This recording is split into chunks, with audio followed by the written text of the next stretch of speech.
Welcome to Heist. I'm Bradley Hackworth, joined by Jonathan Ems, otherwise known as Doc.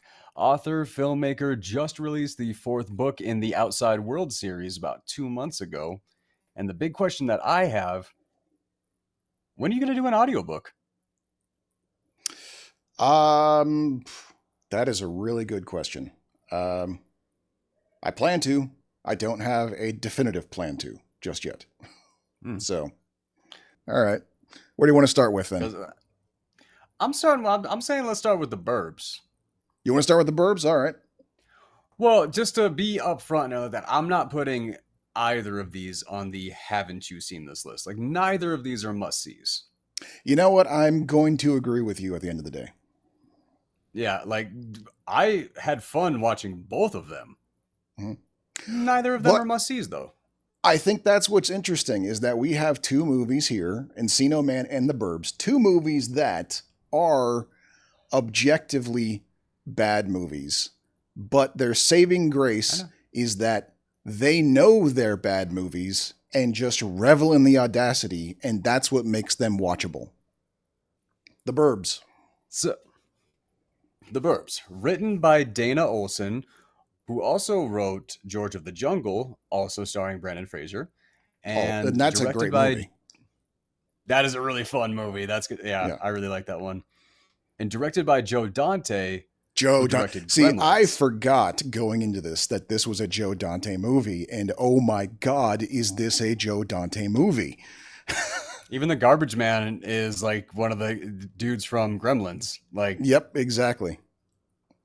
which, oh my God, I love both. Like, oh yeah, we'll get there. Starring Tom Hanks, Bruce Dern, and Carrie Fisher. Hey, where's my also starring? Okay. We Apparently can just screwed we can something up just there. call him Dollar Store Dan Aykroyd because that's what he was. Definitely can't. I have to specifically talk about him because are you familiar with Matt Rife, Matt the Rife comedian? The comedian Matt Rife. doesn't ring a bell. Look him up real quick. Look up a picture of him real quick because the guy's name that I want to talk about is Rick Ducommun, and Right. he basically disappeared. And 20 years later, we have him, but fit. Matt Rife looks exactly like Art Ducommun, like if he like stopped aging and just worked out. Wow, he does. Yeah.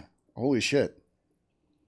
Like like it is. Yeah, It's it's kind like of if that intense. it's weird. Yeah. It's It's like it must be. It's spot like he on. looks like he'd be like his you know his son almost. I had to dive in and do a little bit of research. I'm like, okay, are these two connected? Because everything about them except for their waistline is exactly the same. Yeah. Like it really tripped me out. So also starring Corey Feldman, Rick Ducommun, Wendy Shaw, and some appearances from some others. And Yep. we'll get into those. The opening credits, Including I really like the. Robert Oh, go ahead, go ahead, go Picardo ahead. just turning everything upside down on a cameo shot.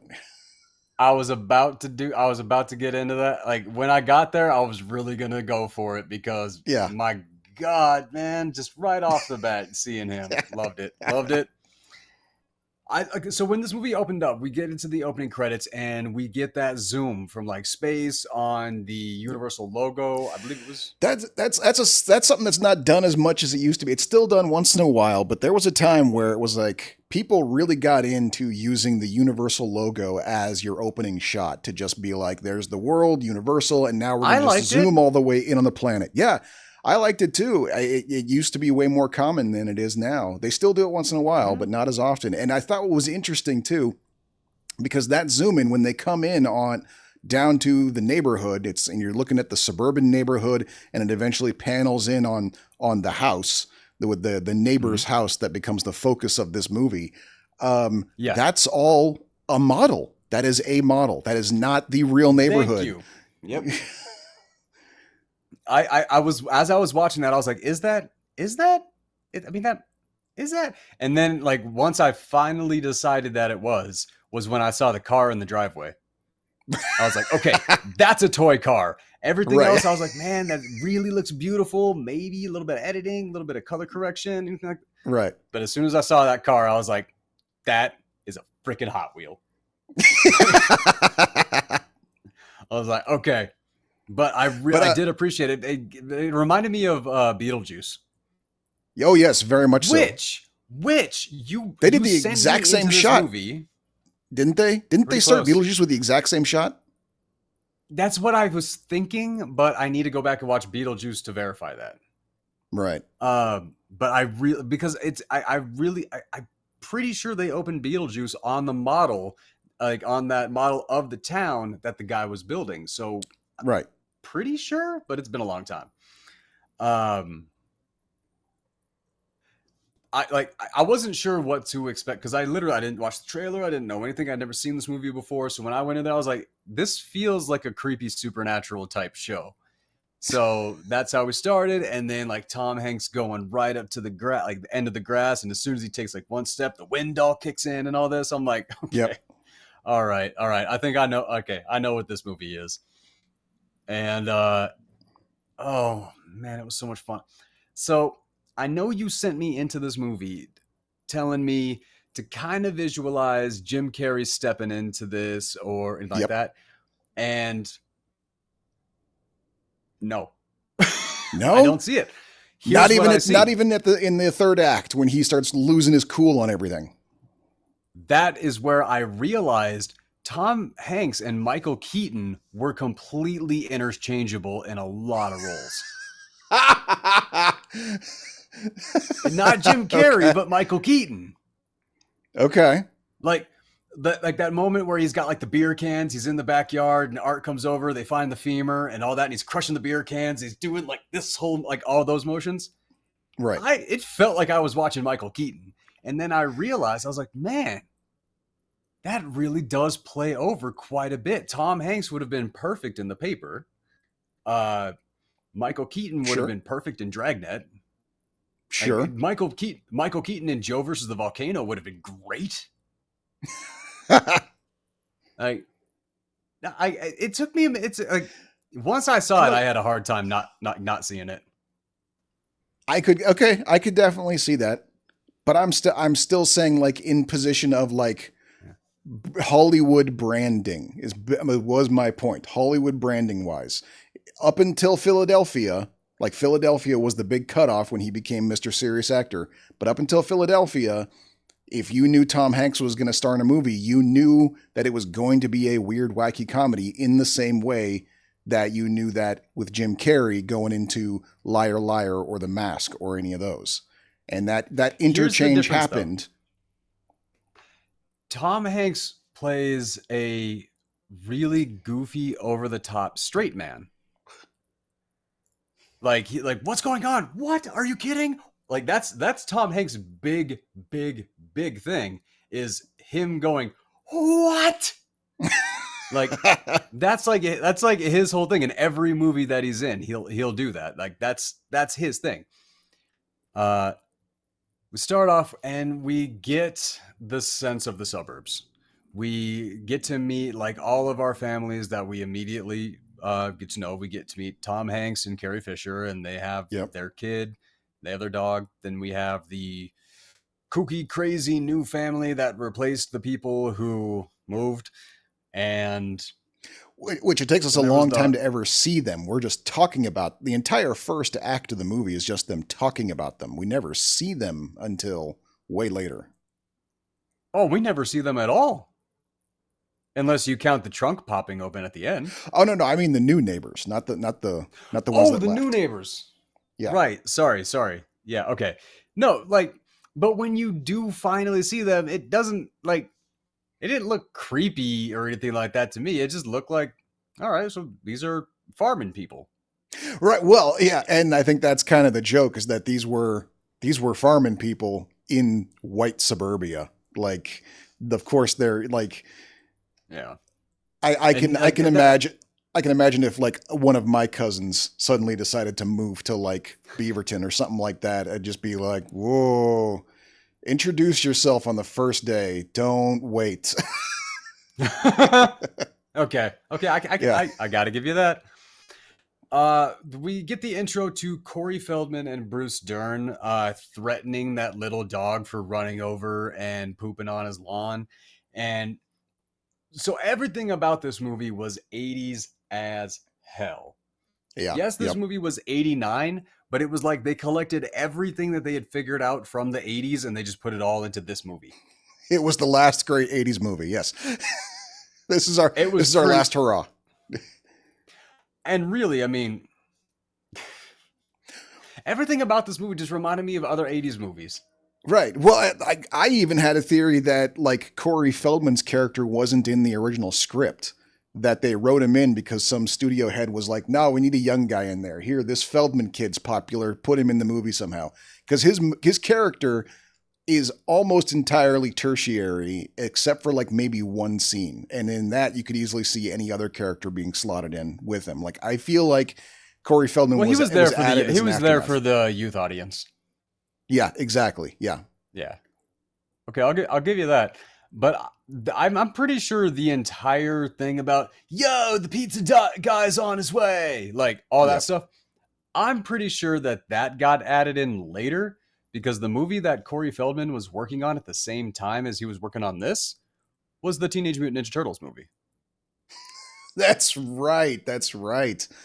He was Donatello's voice in that Yep. movie, so having a character like having him be freaking out over pizza felt like an in-movie advertisement for an upcoming movie. Or yet another studio note. We hear the kids like pizza. Make sure Feldman brings up pizza. Like I can totally see some exec sitting there going like, I'm not that going to go one. with the exec on that. I'm going with the Ninja Turtle. Like that's my theory on that one. It's too. I mean, it's Donnie's voice. He's filming the same year. It had to be. Okay. All Like, right. What? uh, And maybe it was his idea. Maybe Feldman was just like, want me to talk about pizza? You know, I've been talking about pizza all day last week at the studio doing this thing. I got pizza on the brain. You know. dude, maybe. Honestly, Yeah. I don't know, but I really felt like that was connecting him to the Donatello character from the other movie that was coming out the same Right. year. Yeah. Probably.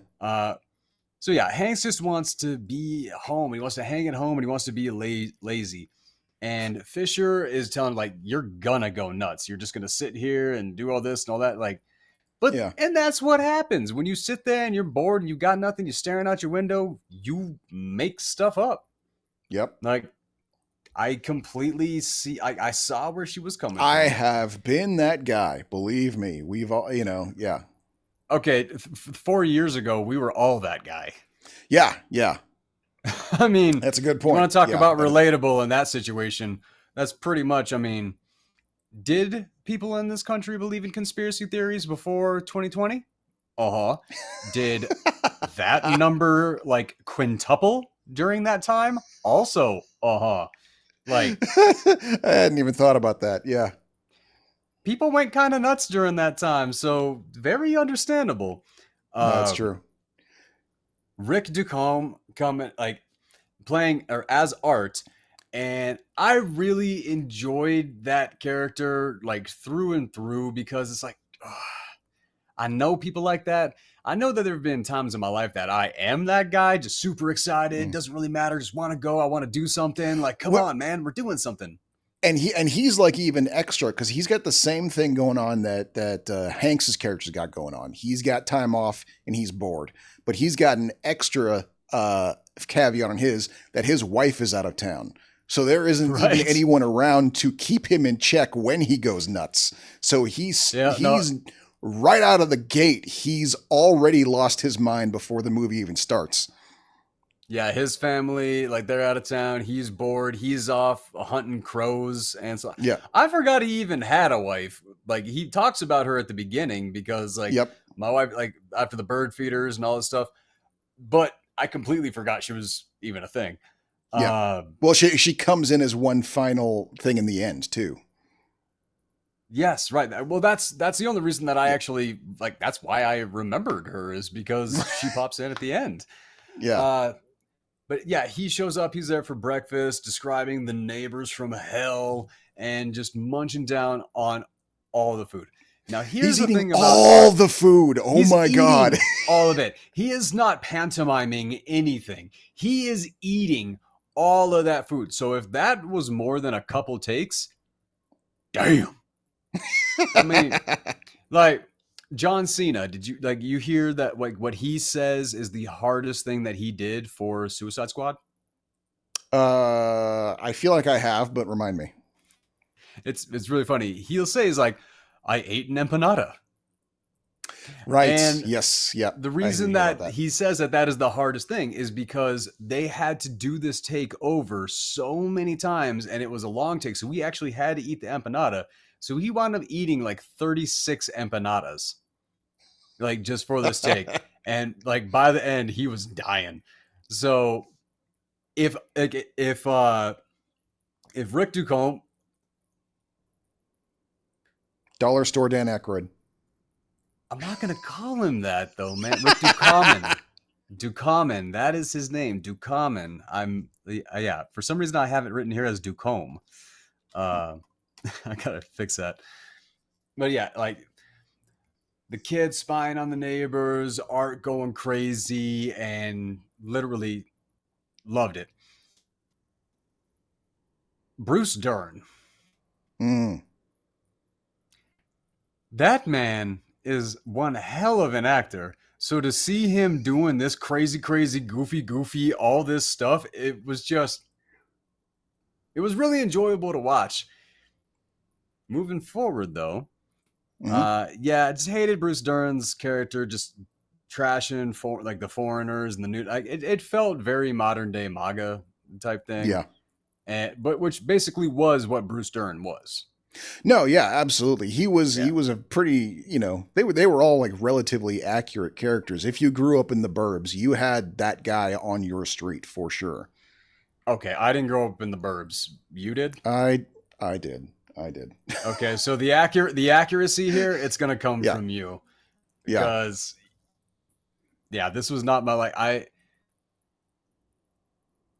lived on a cul-de-sac for a few or in a cul-de-sac for a few months when I very first moved to Colorado. Hmm. That's the only time. That's probably the closest that I can consider to the burbs. Other than that, nah, man. Most places that I grew up on the other side of the alley was a bar or a convenience store, or Okay. like, nah, man. We were not. That Yeah. was not what we had. I Uh, yeah. I had middle working class family. I grew up in the suburbs.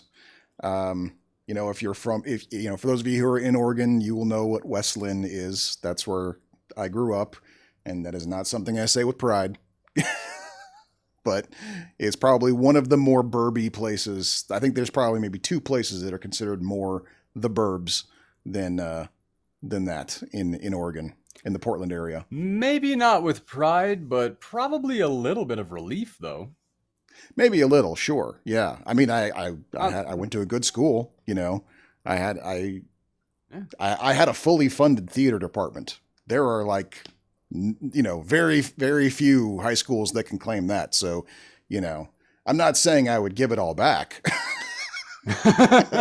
No, but I do know where I do know where you're coming from in that though. Uh, the banter over who is more the neighbor and who should say hi was just honestly hilarious. Just Yeah. Hanks and Ducommun just going back and forth like, well, come on, you're the neighbor. You chicken like, "Bah, bah," and like he's calling Yeah. him chicken while the whole time he's not gonna do literally anything, just trying to gaslight and neg Hanks into going and doing it. I Yeah. thought that was really Well, really and funny. and like in full open, he's literally standing in the middle of the street with all the neighbors Yeah, watching while this conversation is going on, including the neighbor that he's trying to tell him to go talk to. That neighbor is making eye contact with him, and he's like, "Go talk to him." "Oh, no, you go talk to him." Like, oh my god, that's just being as it probably weird. could have. Yeah, It probably could have been a little bit faster paced, but that is peak comedy for the '80s, honestly. I mean, it just banter Yeah. that like physical comedy and banter that was very heavy for the '80s. But Yep. I love like when all the neighbors started cheering them on and turning it into a super dramatic, over the top moment. Exactly what you're talking about. Like that was Yep. something that was really, really big and very common during that time. Oh, God. So Every yeah, knock makes it worse. So first it's like 669, then they this. knock and it turns to 666, then they Yep. knock again, then it like falls down and a bunch of bees come out of them. Yeah. And That then you got was one of those moments where I was like, remember me telling you about how I miss Edgar Wright doing comedy? Like that's what Mhm. that reminded me of. That was an Edgar Wright comedy moment where it was just like boom, boom, Yeah, boom. Like, and that's yeah. So maybe I don't. So I could maybe it's like growing up on Joe Dante. That's what made me into an Edgar Wright fan. okay, I could very easily see that because like Bruce Dern like run up like in Southeast Asia we'd call this type of thing karma, and then he like grabs like just the way like there was just Bruce Dern just being as serious and committing as he could, then grabbing the hose and just running, clotheslining himself, and then Yep. shouting out "Run to water!" like that whole. You're right. It could have been a little faster, maybe a little shorter. Yep. Uh, Tighter would be the word that they used. That could have Tighter. been There tighter you go. altogether, but still worked even as it was. Yeah.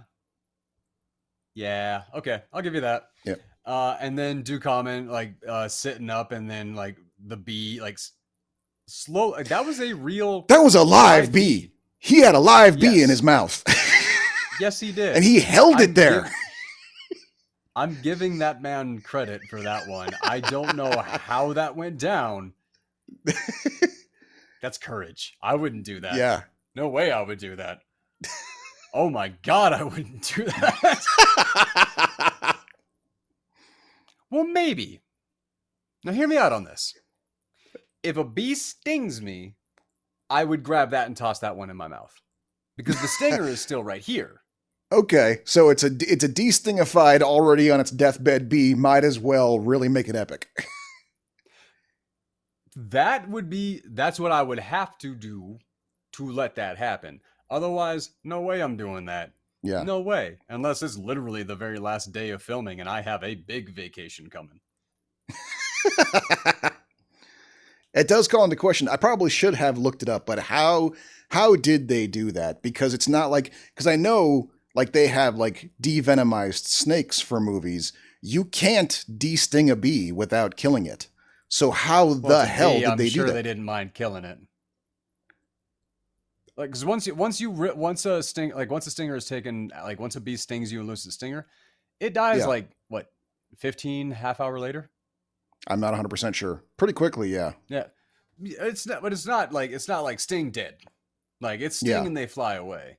So, I mean, and it's not like they were sacrificing a lion or an No, it's elephant true. or something. I mean, But that's one of those things I gotta bee. wonder. I gotta wonder because Yeah. I know that the animal rights, like no animals were harmed, was already a thing. How deep did that go, though? Did they include insects in that? So now we're getting like okay, so back into the movie, and we have Art saying like yeah, like his wife won't let him smoke and got to do all this. Right. Basically, Yeah. just sitting there doing all that like burby gossip crap, which Yep. you know it doesn't just happen in the burbs; it happens anywhere. Like oh, this Right. guy's whipped again, like all that, Which- all that crap. I think it was an interesting mechanic too because you take that burby gossipy shit and it's a really really easy natural way to drop some exposition. It is. It is. Yeah. That was like, and it worked out really, really well. Yeah. Okay, so now Art telling the story about the day the town changed, and when Skip, the ice cream guy, murdered his whole family, and like tried. And I like that he tricked Hanks because what I was trying to figure out, and this was very unclear. Maybe you can clear this up for me. Mm-hmm. Did that story happen or not? I think that was a true story because we even have Hanks's character saying like, "Oh, I remember when that happened. Everyone was talking about it." No. He doesn't remember that happening. He remembers the fountain. Like, you remember that fountain that was like, you remember all this, like the mall and all this stuff? And he's like, oh, yeah, I remember that. And then as it goes on, he's like, okay, yeah, yeah, yeah. And so I thought that's what he was saying at the end when he was just like, he killed his whole family, and just as Feldman's character is starting to get spooked, that's when Tom Hanks kind of goes like, I remember that. Like he had forgotten it up until that point, but then he's saying like, yeah, no, I remember people talking about. Yeah, maybe that yeah. was what I would have to go back and watch the scene to be sure, but that was my take when the first time I saw it, was that he was remembering at least hearing rumors back in the day when it took place. See, and I thought Feldman was joining on with Ducommun and actually like messing with Hanks at the same time. That's where I thought I was going. So I was really unclear what happened in that moment, but Yeah. Yeah, no, okay, so watching The Neighborhood like it's a TV, and this was a question I had, which you did clear up, was I wonder how much The Burbs is really like this. Like, everybody just, like, watching each other, like, remembering, like, oh, I heard this, like, a week ago, this, and just, like, continuing the story. Yeah, Like, yeah. why are we hanging out here? Let's go watch a movie. Like, nah, this is better, man. That was I never knew anybody that did that just sat out on their porch and watched The Neighborhood. My neighborhood, at least, was never that exciting on a day-to-day, but that was an easy to get joke for those of us who lived in the burbs. We were like, oh yeah, I could see that. I mean, it's like, it was an easy enough joke for me to get. I just didn't live it, Right. Oh my god! And then the boys leading the night mission. This was So where last week you said that Requiem for a Dream was a movie that dumb people thought that smart people would enjoy. Your exact I like words. that. I might turn that one into a cross stitch. I'm proud of myself for that one. I have no doubt that could happen. This seemed like a movie about adults that kids think adults grow up to be like. Yeah, there was a degree of that, yes. Well, and it seemed like they kept playing on that too, when even like later on, when Carrie Fisher is telling the guys, my husband can't come out and play today. Like they're they're deliberately building on the fact that these but they men also in this saunter off like little children too. Yeah, they are deliberately infantilizing these grown adults to kind of add either combination add to the comedy, and B, maybe to prove a point of just how I don't know, nuts suburbanite husbands are, that they are basically just giant children. I know one of them. That is what he is. Mm-hmm. Well, I guess, there's you two, so I guess there's two of you, and that is what you two are. Yes. So, yep. No, I too am a giant child, yes. As I said before, a 13-year-old who just woke up from a coma. That's. Okay, so this is where I thought, like, maybe this movie is gonna be a little bit more, because, like, wait, what? Is something actually going down? The crazy lights with the lightning and the body disposal, which, as the movie goes on, we find out that it's like, oh, there's a twist, and they actually are killers and all this stuff. Right. So as I was listening to that, as I was watching that, because I was on the computer, I had my headphones on, the ooey gooey sounds of shoving that garbage bag into the can, and then when they opened it up, there was not one ooey gooey thing. Right, and yes, yeah. Tom Hanks is like, well, maybe they came out in the middle of the night and they switched it out. It was like, well, that is what they did then. Like, yeah. Because, like, where's all the like gooey? Like, that's, I mean, I know what we're going through, but to jump all the way to the end, this movie, like, after all the events take place, and Tom Hanks is yelling at his friend, and he's yelling at Art, going like, "Don't you see? We're the nuts ones. We're the ones who mowed our lawn for one too many times and snapped. We're the suspicious ones. Which we're the that's ones what I breaking thought in." the message of the movie was. Right, and then it turns around and it turns out literally every single crazy suspicion they had was correct. They were all like, of all people, Art was right the whole time. Yep. Which is probably the reason why everyone hated the movie, was because why him? Why does he have to be the one who's right? Where I do get you. Yeah, it just, they could have ended the movie like 7 minutes earlier, and I think it would have been a slightly better movie. Although that like goofy over the top 80s chase scene right at the end, like that was kind of essential for like a comedy for that time. Yes, yeah. Like you can't end the movie on a heartfelt message of leave your neighbors alone, have some positive mental health. So like, hell no, this was the 80s. No, mental health does not exist in the 80s, period. Hell no. Like mental health existed before the 80s right. and after the 80s. But during the 80s, you were a sissy if you sought mental health. Like, exactly. Which, what? Who put out that memo in like 1978 to steer the decade that direction? My guess would be Bruce Dern's character in this movie. All right. The Burbs. So in the Burbs, Hank sees them digging 3 spots in the backyard. Now, before you have finished this movie, you kind of go like, come on, man. Like, you saw the kid with the suspenders and everything like that. The gardeners. Right, yeah. Come on, it's raining right now. The ground is soft. You know, they're out the gardener. Like, everything made sense to tell 2 stories in this movie. Yes. And kind literally, of epically, yes. Yeah, and you could have cut if you would have cut 7 minutes early. I should have actually checked. I keep saying 7 minutes, but I don't know. But if you would have just cut a little bit earlier, I think it would have been a better movie. I mean, well, that's a good question. Yeah, like a less 80s movie, but a better movie.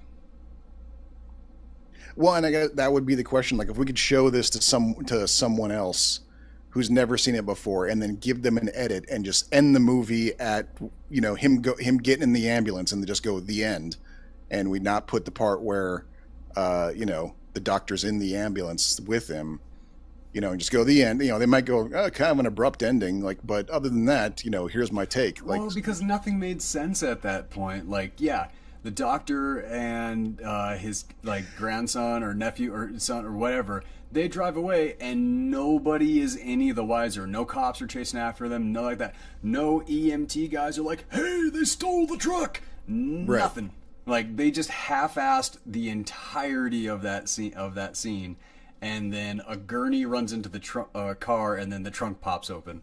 Right. That was where all they drive into Art's house, like right through the front door. Is that what happened? Yeah.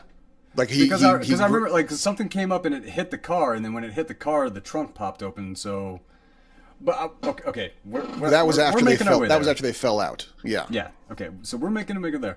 So the kid goes out and takes the trash out in the middle of the night. And this is what I was talking about earlier, where he comes out and he has that flat hoe and he's just right, like all those sounds of ooey gooiness and everything. And I do want to backtrack one thing though. Like right before that scene, as the garage door is opening and before the car comes out, and you can see into their garage, and it is completely empty. There is nothing in that garage but the car. That is psychopath territory right there. In the Burbs, if you look in someone's garage and it is sparklingly clean and totally empty, that's a murderer. That is a murderer. That is red flag. I had that neighbor at my father's house. The dude right across the street, not just an empty garage, a clean white interior to his garage. Yeah. Okay, I'll sweep and I'll mop and everything like that to make sure that, because I don't I don't like dust getting where dust isn't supposed to be, and a garage is bad enough as it is. And eventually, you wind up with like grime on your tools, or like. So Yeah. after No, this growing up, was after growing up on a farm where we had semi trucks driving right past all the time, and it was on a gravel road, like it wasn't asphalt. No, like we had a sandstorm every single time a car drove past. I'm done. I'm not like I'm done with cleaning tools like that. Like so. right. But yeah, so yeah, they open it when the garage opens up and you can see an empty, clean garage inside. Like, yeah, that Right. was I had that neighbor across the street, and I was friends with the kids that lived next door to him, and I'm not kidding. Like, they'd be playing in the yard, and then that garage door would open, perfectly clean garage, and he'd come out and sweeping his, already sparkly white clean, but he's got to sit there and sweep it more to get it cleaner. And all the kids living next door to him, they would just terrified. get up and come over to my house and hang out on my porch and just be like, there's something wrong with that guy. And But I want to be that guy. I don't want to be the guy that like because yes, I want kids to know that like I'm not like they don't need to be afraid of me or anything like that. But there's also the piece of me that wants like when I get a house, I do want the neighborhood teenagers to be a little afraid of it. Like because you don't mess with the house that you're afraid of. no, that's true. Yeah. You yeah. don't play ding dong ditch with the guy you think's gonna come out with the machete. That is true. That is a very Like, good point. So, I wonder which one I'm gonna want to be. Because it's definitely like I feel like it's gonna be one or the other. Either it's Yeah. gonna be, hey, Halloween, 12 months of the year, you know, like we got extra stuff from the garden. Have at it, y'all. Or am I gonna be the other guy? I didn't know how much description or how much descriptive I wanted to get. Right. Yeah. Skipping a little bit forward, the garbage men are Robert Picardo and Dick Miller. Now, Dick Miller used to be Two all-stars. practically everywhere. Yes, no, like Yes. these, like it was like the king of cameos passing it down to a new one.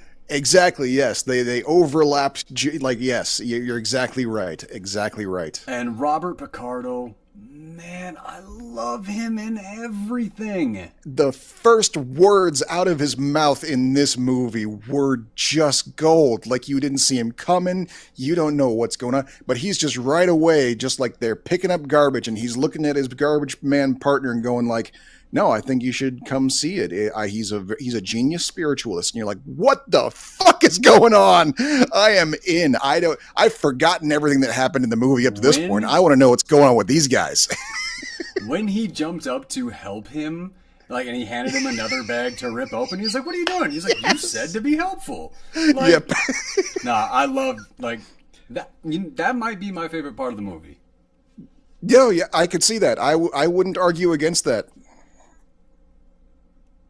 It's up there. It's up there. Yeah. It's top 3 for this movie. Yep, all for sure. all the crazies going through the garbage, Queenie's running loose, and then they figure out like, why are you doing? Like, what are you out? And then they go to check up, and then this is where the mystery starts getting really real.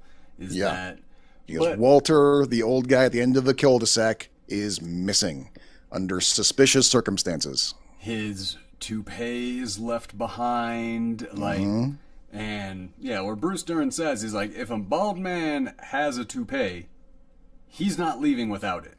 Right, exactly. Like, if you are so insecure that you put one on, you're probably not taking that thing off. Exactly. Yep. Okay. So snooping through Walter's house, going through everything, finding that toupee, and then everybody freaking out about it.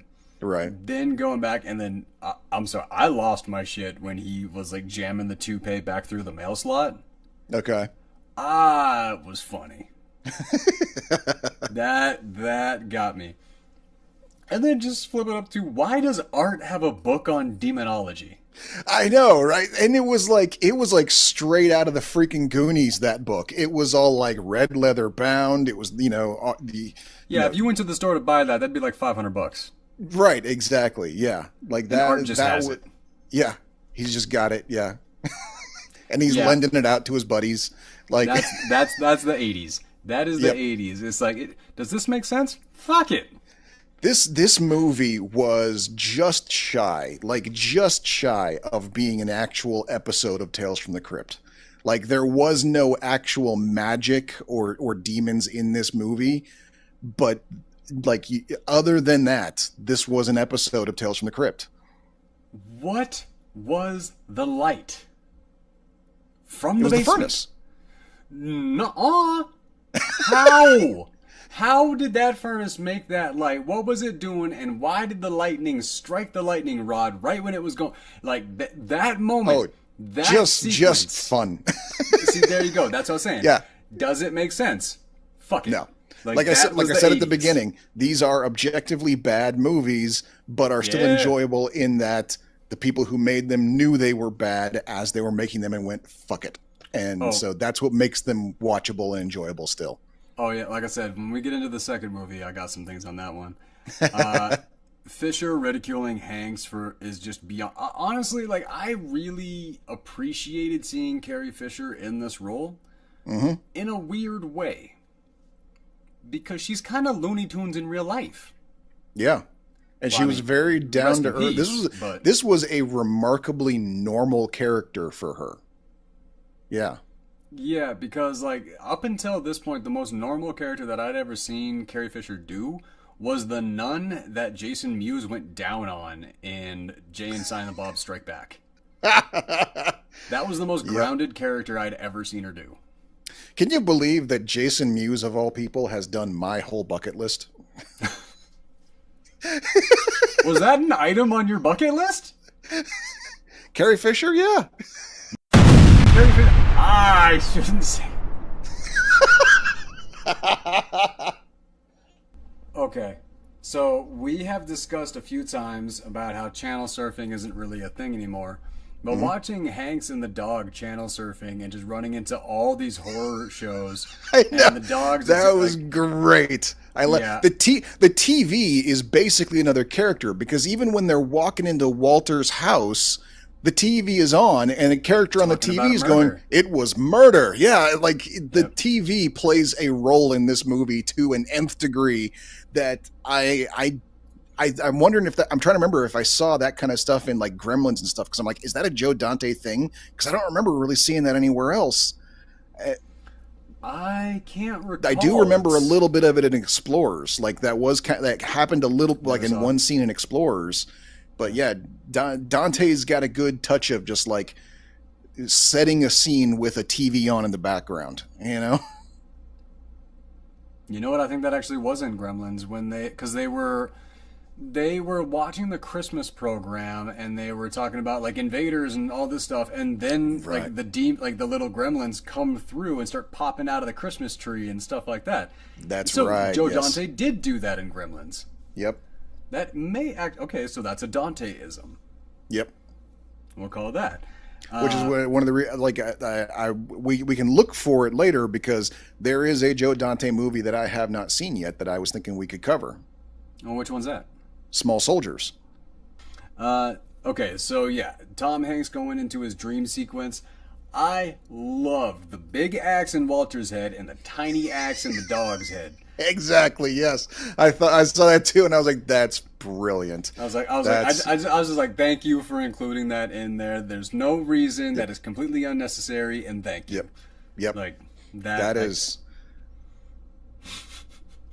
high-strung lunatics lighting $100 million on fire. That's what this movie was, perfectly. Then waking up to the Mr. Rogers theme song is perfect for the situation. Yep. Well, it's a beautiful day in Mr. Rogers' neighborhood. Like, I always wanted to live next to somebody like me. Which, Hanks is losing his mind, and he's living next to... Oh. Yep. And you can see it too, because like there's this that scene, he's sitting there on the porch with his glass of orange juice, hearing the Mr. Rogers' neighborhood theme, and you can see him slowly going crazy in those eyes, just like he's thinking, I want to murder someone. Why not? Like he's good. He's already starting to lose it. Like we're not quite at the beer throwing scene yet, but it's getting there. He's already He's already on the he's edge. wound up. He is wound tight.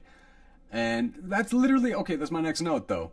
The boy. Okay, so when Carrie Fisher comes out, and she's like, "He can't come out to play." I think I've spoke my mind, and I was like, "Okay, yeah, she's going all mom on this." Yep, And, love that scene. Love that scene. The two of them just kind of sulking away. Like Art kicks the ground, and he's just all sulking about it. Like I did enjoy that quite a bit, and Hank's reaction to them leaving a note. It's written right here. Is Michael Keaton to a T, and you can't even fight me on that. No, I can't. No, I'm just saying that. Also, Jim Carrey. If Jim Carrey's career had started 10 years earlier. I keep trying to see it. I cannot find it. I will keep because this is not going to be the last Tom Hanks movie that we watch. No, I'm sure. Because Joe I think I've got Money Pit on my list too. I haven't seen the Money Pit. Is it Money Pit or The Money Pit? I think it's The Money Pit. Okay. Yeah. All right. So yeah, where you were saying this is a bad movie and they know it. When they start going into the no and zoom in, zoom out, zoom in, zoom out, zoom in, zoom out, and Tom Hanks is the whole time and when he's doing it, he's actually his shoulders. He's like no, right, yeah, he is. This is. I think this is when they just really decided to let the cartoon loose. Yeah. Yep. Carol takes. Go ahead. Interestingly enough, and here's a clue in too. That's the funny thing, because this had not occurred to me in all these years. This didn't occur to me until I mentioned to my son, I'm watching The Burbs tonight. That's the movie I'm watching. Don't bother me. Get out. I'm going into the hole, putting the headphones on. I'm watching The Burbs. He goes he looks at me and goes, "The Burbs, is that like?" And he goes, is that like puppet birds? Is that what that's about? Puppet like Burbs? And I'm like, no, I never would have connected that. Yeah, and I go, no, it's Burbs is short for the suburbs. And he goes, oh, okay, I thought it was like a Hitchcock thing, and leaves the room. And I'm like, this is a Hitchcock thing. That's what all the zoom, that whole bit, this Joe Dante is making fun of Hitchcock throughout this entire movie, and I never caught on to it before. The Burbs is the birds ish. And maybe I'm reading too much into it. Maybe it's because he said that that might be you wanting to celebrate your son dropping a Hitchcock reference. Hey, why not? I get it. I'm with small you. Victories. I'm with you. That's a good victory, though. Yeah. For a kid his age to be able to properly reference Hitchcock. Yeah. Give the kid some brownie points on that one, man. Speaking of brownie points, Fisher takes charge. All right, that's enough. We're gonna go over and do what we should have done a month ago. Right. Dern's got brownies and is in his army dress-up uniform. And what? Just what? We haven't talked about it yet, but let's talk a bit about... I know that's what people think we're like, but what? No, we're not. I do want to take a moment, too, because probably of all the characters in this movie, the most understated character is Dern's wife in this. Oh, Wendy Shaw. I figured you were going to go there. She's clearly the trophy wife. Mm-hmm. She's a little bit of an airhead. The entire movie, she's in skimpy outfits. There's a whole scene where she's getting obviously ogled by Corey Feldman. She is the sex candy that the war hero has locked up to live in his suburban home. But man, she really brought it in. She, being as airheaded as she is the voice of reason to Bruce Dern.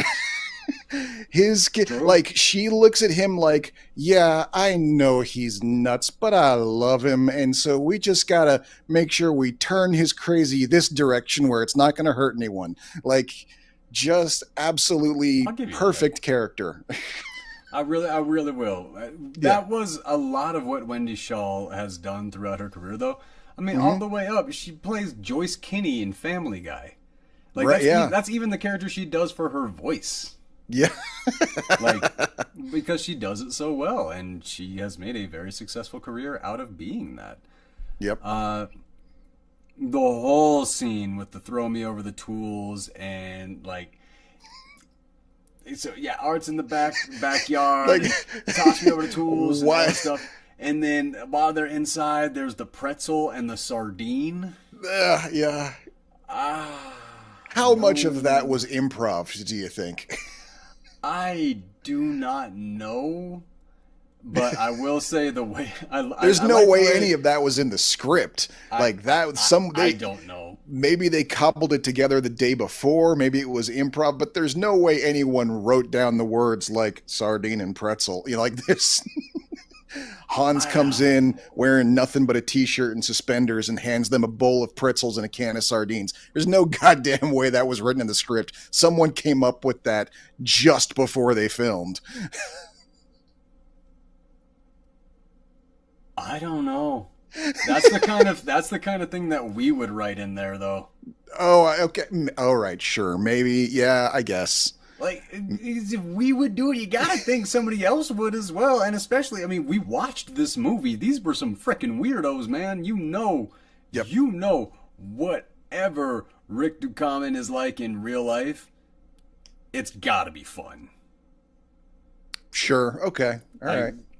I I mean, except for the part where he's shooting the neighborhood up in the first 5 minutes of the movie. I mean, not Art the character, Rick Ducommun the man Oh, playing okay. him. right. Like- Okay. Well, okay. Yeah, sure. Yeah. I bet he is a lot of fun in real life, and I really want to know what's going on with him. Well, I guess I should just go check out Matt Rife. I'm not letting this go. This is my new conspiracy theory, and I'm gonna publish it. Right. So okay, so back to this. When they're in the house and it's the sardine and pretzels, and he references my brother, the doctor, Right. and oh my God, it's Henry fucking Gibson. It's Henry fucking Gibson just sauntering into a movie, you know, that's already 2/3 done, and he's just toddling on in. Hello, everyone. Now the movie may begin. Pretty much. I mean, Yeah. you can't help but love Henry Gibson. There's like every single character, doesn't matter if he's crotchety, it doesn't matter if he's uncomfortable, it doesn't matter if he's goofy, he is awesome. Yes. Every Yep. single time. I was so happy when he walked out of that basement. But then when the dog escapes and Bruce Dern's reaction to that, you keep a horse in the basement? I was losing it, man. This movie got a few good chuckles out of me. Oh, yeah. Yeah. And then they go back, they apologize, and the wives, Fisher and Shaw, they're like, okay, this is enough, we gotta stop. And then Right. Hanks like flips the script. He's like, I think they're right. Like, we should stop. Then they go out and he pulls Walter's toupee out from his teeny tiny little marine running shorts. Which basically, okay, what is that? A merkin? Yeah. Yeah. Merkin. Yeah. That's what those are called, right? Yeah. Yep. I know what you're talking about. Yeah. They're called Okay. Merkins. Yep. Okay. I didn't. I wonder if this was the birth of that. That's a good idea. Somebody went home and wrote a letter to the patent office. Right. There we go. Tricks Fisher into leaving. Dern Right. goes full nutbag military. Art's making his way through the costume department at this point in the movie. He shows up in the golf attire, then he switches over to the construction man. Like, I think he just went into the wardrobe department and was like, what do you guys got in here? And then he just came out in a golf outfit. The same place he got that book on demonology. It's all in his basement. He's just got it all right there. Like this, Okay, he's so been prepping Art for is this a for a serial while. killer. He is a hitman. Like that's his wife is out of town, like prepping an assignment for him to go strap on his golf shoes and then go off somebody. Bruce Dern on top of the ceiling. Red Rover, send Hanks over. Yeah. What was the point Red of that scene? And he wasn't even looking at them. He's looking away, and then he looks over just to see them go over the fence. Then he goes back like he has to turn his head for the radio. Like, come on, it was killing me. Oh, and then the douche parade showing up for Feldman's party. Right, yep. Yeah. Which, when you take a look at Feldman's character and how he acted, how he responded, the way he treated women, like all this, you kind of get a decent sense over how a lot of Gen X turned out the way Gen X turned out. Yep. Like, this kid was a little douche character, and even by the end of the movie, they were like trying to give him the wink, like, it's your turn, kid. Like, they were going to get a sequel, and like Corey Feldman was going to be the Hanks character, and I'm like, that's never going to happen. Like, not the way you set this character up. Nope. Yeah. Okay. So there's when they go down into the basement after they break into the house and they check everything out, then they go down and they see that, and there's that skull right off in the bottom right part of the frame, and that was where I was like, okay, shit, they were right. I missed it. I missed the skull in the scene. Yeah, but it looks like an art piece. Like, it looks like there's something. It looks like maybe it was sculpted or something like that. But no, there's a skull in the basement as they go down there, and then they find finding that furnace that goes up to 5,000 degrees, which I have questions. But it's an 80s movie, and they're never going to be answered. So, you know what? They have a furnace that goes to 5,000 degrees in a house that has not yet burnt down.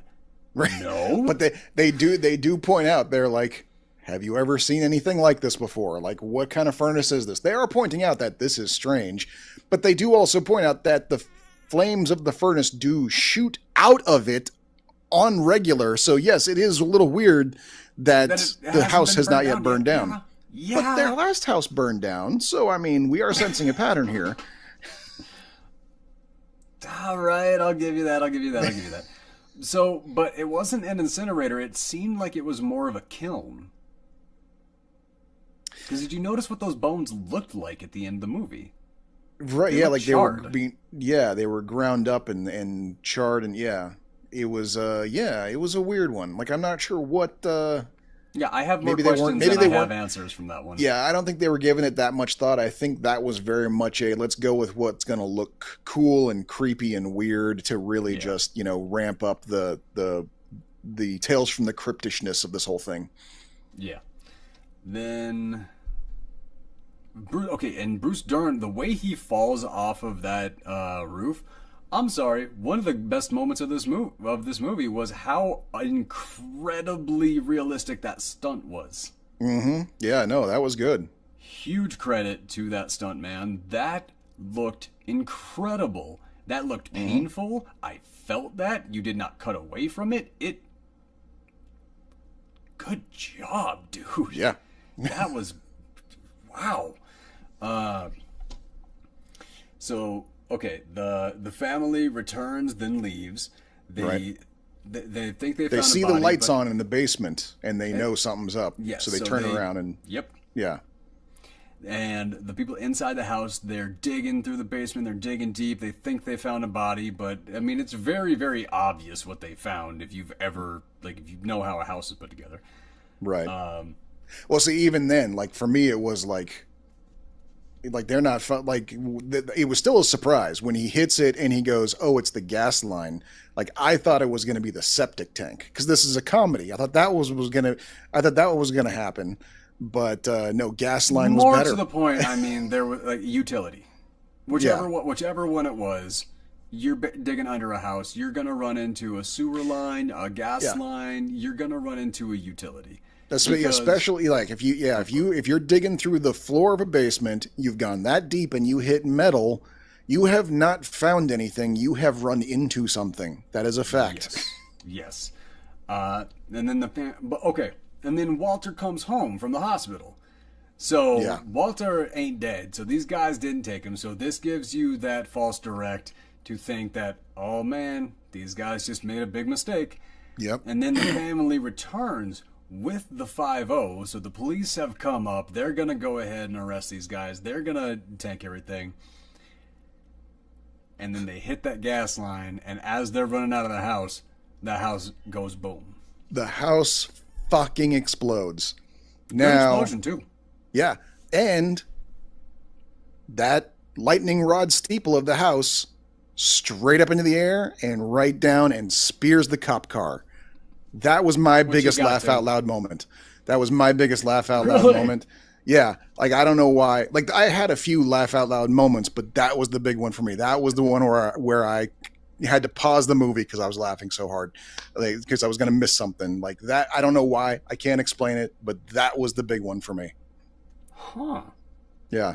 Yeah. I mean, it was And funny, it but may- it wasn't one of the top ones for me. It may have been everyone's reaction to it, because there was no like, oh, look out. It was literally, they were all looking at the house, and then all of a sudden just bam, right in front of them, and they all just kind of went, oh shit. Like that got me. Okay, fair. Yeah. So this is what we were referencing earlier with Hanks losing his mind. The story Great you were scene. saying, we were the ones, we cut the grass too many times. It's like, yes, Yeah. that's what I thought the message of the movie was this intense boredom, everything that hit, all that. That's what I thought we were watching. Yeah. And The whole time that they were investigating the Klopex, it turns out they were the crazy neighbors the whole time. Yes. That's what I was That's what I was expecting the whole time. So I was watching the whole time. A couple misdirects, like that light coming out of the basement and some stuff. And the femur. You got to admit, the femur was a big one. If the movie had ended there where you said, then that femur would have been a big hanging Chad. I'll give you, dude. Nobody knows what a hanging Chad is. that reference was dated like 20 years ago. Okay, all right. It would have been a problem. I'll give it that. All right. I thought you were gonna explain the hanging Chad from the ballad. No. Okay. I don't have that kind of energy to explain what a hanging Chad is tonight. No. All right. No. Fair. We'll save that one for some bonus content for the kids or something. I don't know. Do you ever? That's never gonna come back. No, you're right. You're right. Throwing the okay. This was my biggest laugh. Tom Hanks laying down on the gurney, being like, "Take me away," and then it's like this isn't happening fast enough. So he gets up, grabs the gurney, runs and shoves it into the ambulance, and then goes in and plops down face first. Yep. That was my Comedy biggest laugh genius. of the movie. That more than anything was a Jim Carrey moment for him. I will give you that. That is something I could have seen Jim doing. All right. So here's that moment. The doctor shows up in the ambulance, and Tom Hanks is like, "Hey, I'm sorry. Once I get out of prison, I'm gonna help you fix your house and all this." And I thought Still that was kind of really funny. delirious, because he's like, "My father-in-law just gave me some new tools. I can help you rebuild your house." Good. That was good. That was good. I was there for it. And then he starts saying, "He's like, I know that they all believed you, but I didn't buy it." He's like, "When you were in my basement, I know you saw the skull." And then that was for me. I was like, "Oh, that was a fucking real skull?" Because I was like, okay, so that's like a little art project or something that the doctor's working on, and they're gonna see that and freak out about it. I thought that was another thing in that way, but the doctor's also a pathologist, so I thought maybe also medical research. I didn't know. But when he went out, I was like, oh shit. Okay. What? And then the mountain of skulls in the trunk, the chasing, we got to go back. We got to go back to Gibson's delivery on that whole monologue too, because I remember Creep. as a kid, I haven't seen this movie since I was 14 years old, like I said, but his line when he says, "I let you keep the femur, but I want my skulls back." That line stuck in my head for a decade after seeing it. That's one of the reasons why this movie sticks with me, because I would literally say that to my friends. I would just pop it out. If someone took my last Dr. Pepper or something like that, I'd be like, "I let you keep the femur, but I want my skulls." And they would all go what the fuck did you just say? And I'd be like, "Oh, you haven't seen that movie. Okay." My friends had the same. Like, every friend group has their like little thing that they say. Like in my friend group, it was, "You're a dishwasher," because it was in a What's that Bruce from? Lee. It's in a Bruce Lee movie where they're like, "You're never gonna be anything more than a dishwasher." Okay. Like, Yeah. like they said, like the first, like I remember the delivery of the first part of that line is like very normal, very well, like normally paced. It's like, you will never be anything more, but you are a dishwasher. It's like, why did you say it like that? But so we wound up repeating that for like 5 years, Yep. daily, 1,000 times. I'm pretty much annoying myself just by remembering how much we would reference that. Yep. I love that. Hey there, Pinocchio! To point out all the Yep. skulls popping out of the trunk, and then Art's wife coming back and Yep. showing up home. The ambulance has crashed through his front door. His house is on fire, and his wife is walking up with her suitcases. Yeah, and it's Bruce Dern going, "Hey Art, your wife's home and your house is on fire." Like that was a pretty good thing to end on. I felt. Yeah, that was a good one. Oh yeah, we already talked about Corey Feldman and Donatello, and how they tried for like a heartfelt ending. You know, keep an eye on the neighborhood for Keep me. an eye on the neighborhood for me. Yeah. It's like, yeah, And then Feldman actually does see a like that. he, That is like that, like where you say like the studio, you think that the studio did this for like the pizza, and that, for me, that is the studio interference. okay. That is where Pass I it felt on. like I felt it. Okay. Yeah. Like taking this goofy parody movie of the Birds and switching it over and trying to give it a heartfelt message at the end. That's where I was like, should have ended this movie a few minutes ago. And then to cap it off, the last shot of the movie is Feldman breaking the fourth wall and mugging to the camera. "I love God, my I love neighborhood," it. Yeah, I love you know, it. and then he bombs out and it's the end, you know, and I'm like, I don't know who thought that up. I mean, that's a very Feldman thing to do. Maybe they were just like, "Kid, do your thing." You're like, I don't know, who knows? It wasn't the worst thing in the world, but it was kind of the worst part of the movie. Yeah, Yeah, yeah, it was. yeah, That like the movie had healthy cringe, if you know what I'm saying. yeah, yeah, That was Yeah. the moment where it just became cringy cringe. yeah. All right, He could have delivered that line to the sky, and it would have been so much better. It would have carried weight, you know. if they would have faded the audio down to like 70% and he would have said that while walking back to his house, I would have liked Also it much would- better. Also would have been good. Yep. Literally Yeah. deliver that line in any way other than the way he did. Yeah, pretty much like the Looney Tunes "That's All Folks" moment. Right. That's exactly what it was. My God, you're right. You're absolutely right. That Yeah, is 100%. I honestly, I really was. You might as well have gone blah, blah, blah, blah, like yeah, it really was what it was. Yeah. Which for me, I was way too young to have this line stuck in my head, but after watching Mrs. Doubtfire, I had "Bedeep, bedeep, bedeep, piss off, Lou" stuck in my head, and I was like 7.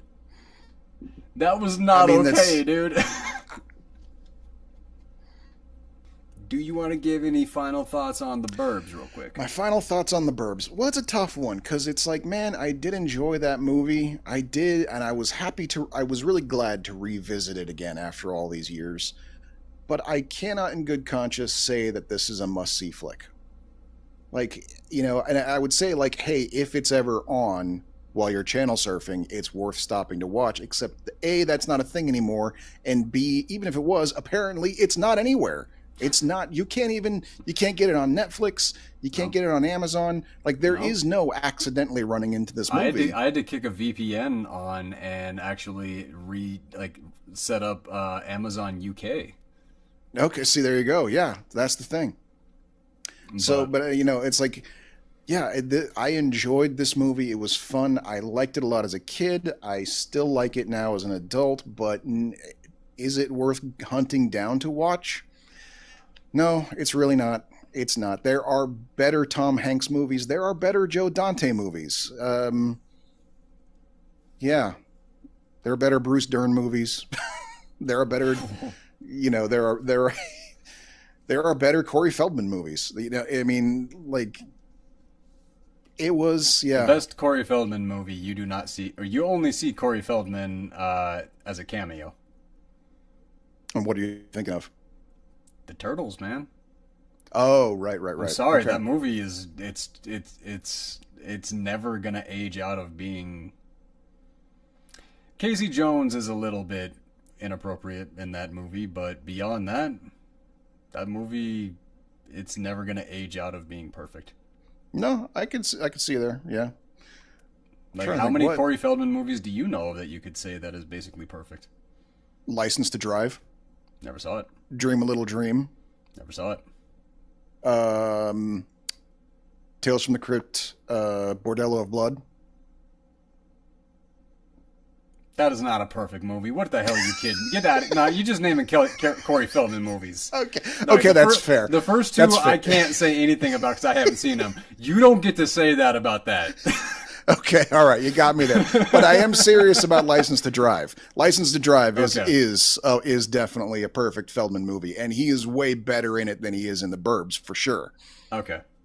Okay. We'll have to check that out sometime. All right.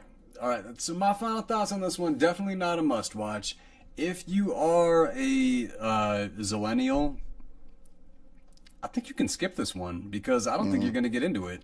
Like, I think this Probably, is yeah. good for me for a first watch because I was alive at this time. Like, I still, like, this was how my childhood was very much a lot like.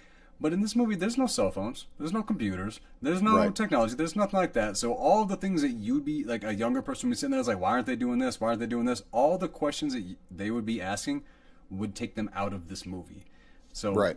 I kind of think it's one that they can skip, but for minimum people my age, Yeah. maybe a couple years younger, this is one for us to watch. But for the next generations, I don't think this is even worth a revisit.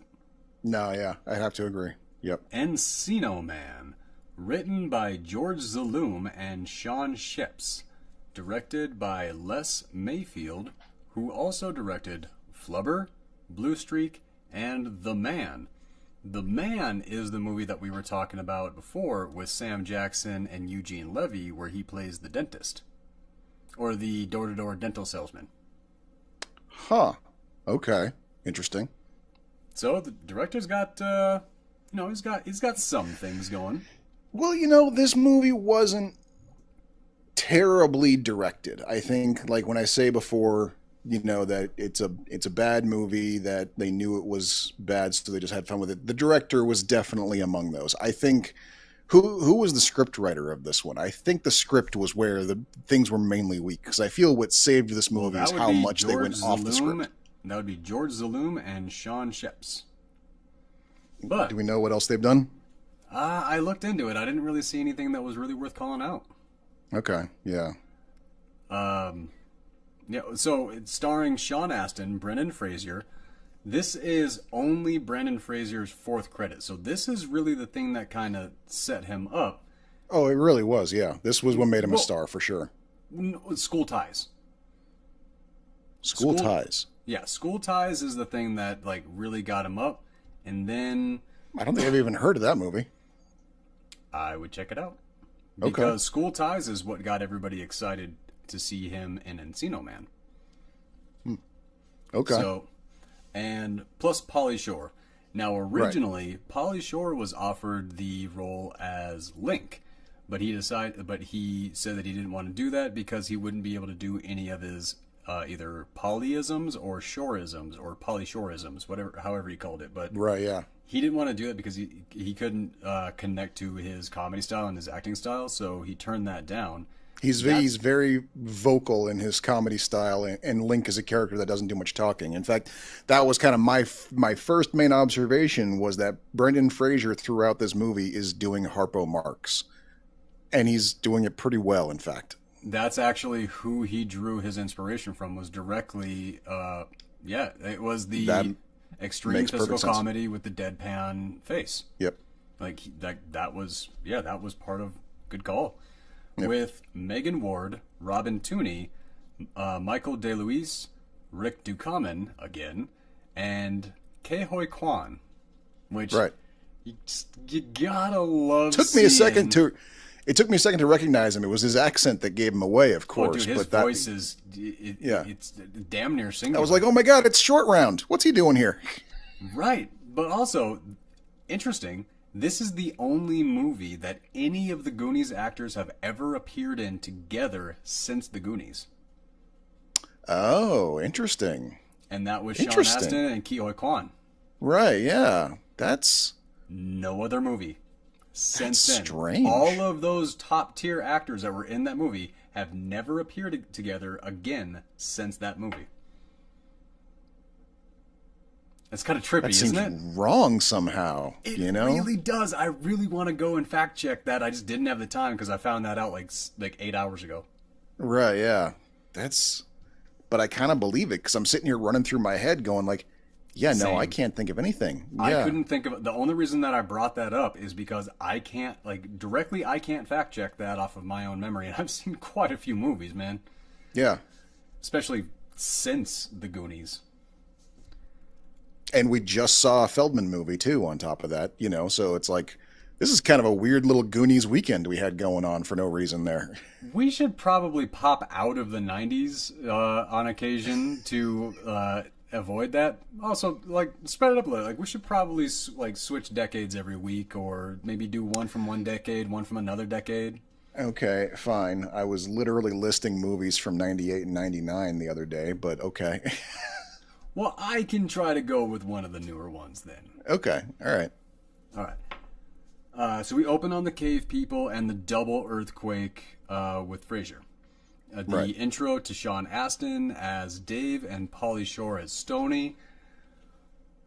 Man, I forgot, because the side story of the pool is such a background thing, but for me, weirdly, when I was thinking about this movie, that was the main thing that I remembered.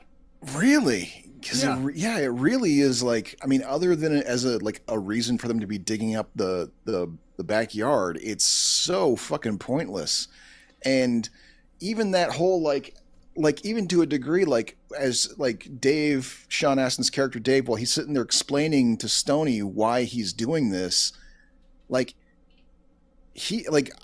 I immediately disliked this character. I never liked him. Dave, I never liked Shawn Dave Astin's is character. Dave a sucked. shit stain, and everything that comes out of his mouth is you dick. How are you supposed to be the sympathetic character of this movie? You're such an asshole. And it starts with him saying, I'm digging a giant hole in my backyard to make a pool, to make everyone come to my house for a pool party and be popular. Yeah. It's oh my God. He sucked so much. And the entire movie, he never redeemed himself, not a single time. And he just got creepier. Well, the thing was, the filmmakers, they wanted Shawn Astin for this. They offered him the role, and he turned it down.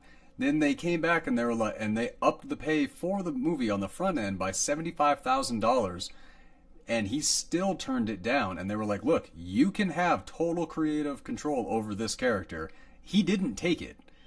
He didn't take the creative control. He was like, "Fine, I'll do the paycheck, everything like that." Shawn Astin did not he turned this movie down. He did not want to do this, and I'm pretty sure it's because he agrees with us.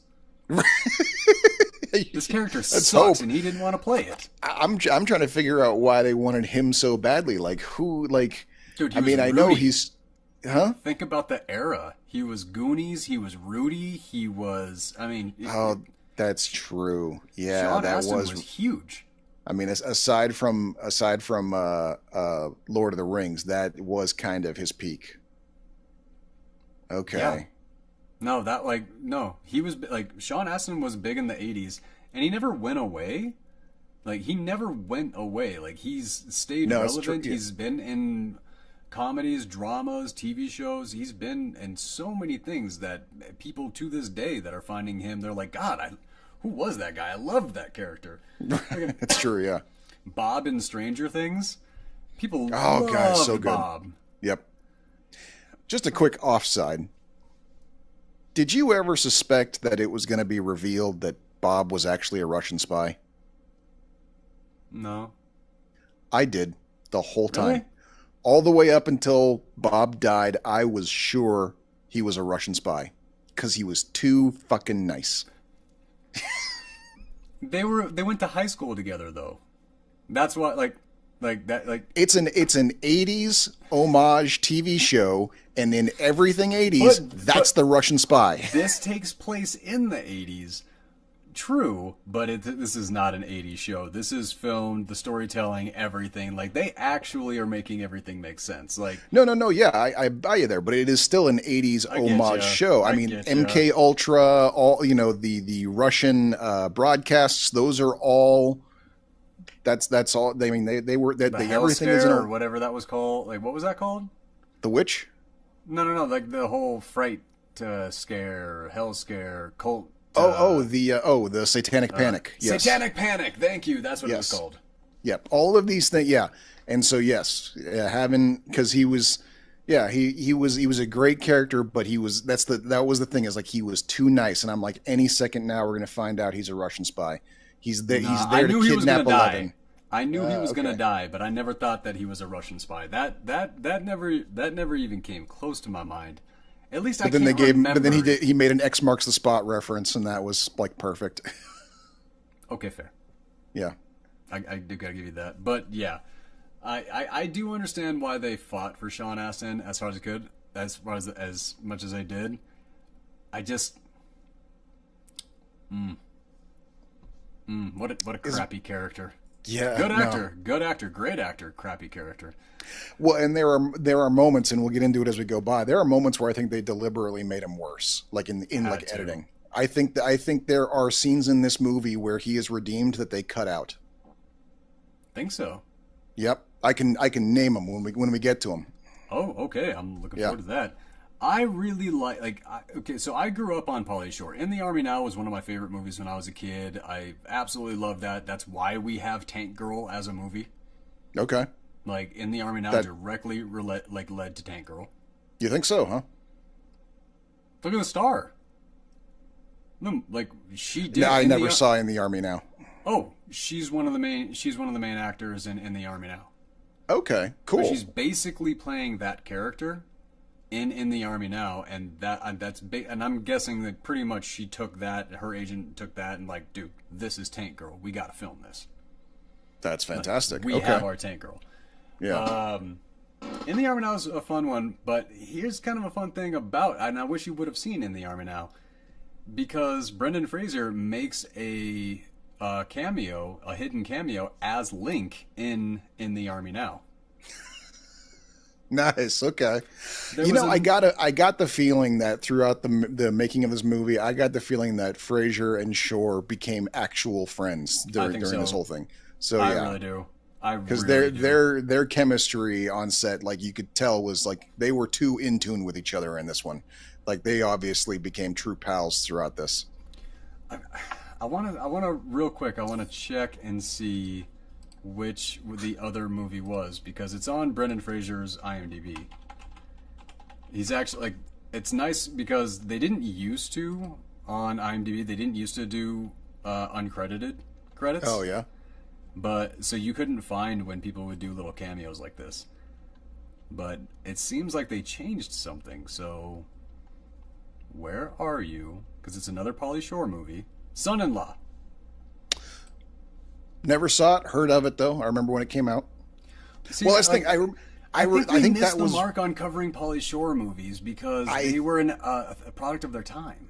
They were, and I think that was probably why I've gone so long without seeing things like In the Army Now and oh no, wait, you know what? I actually have seen Son-in-Law. I'm remembering now.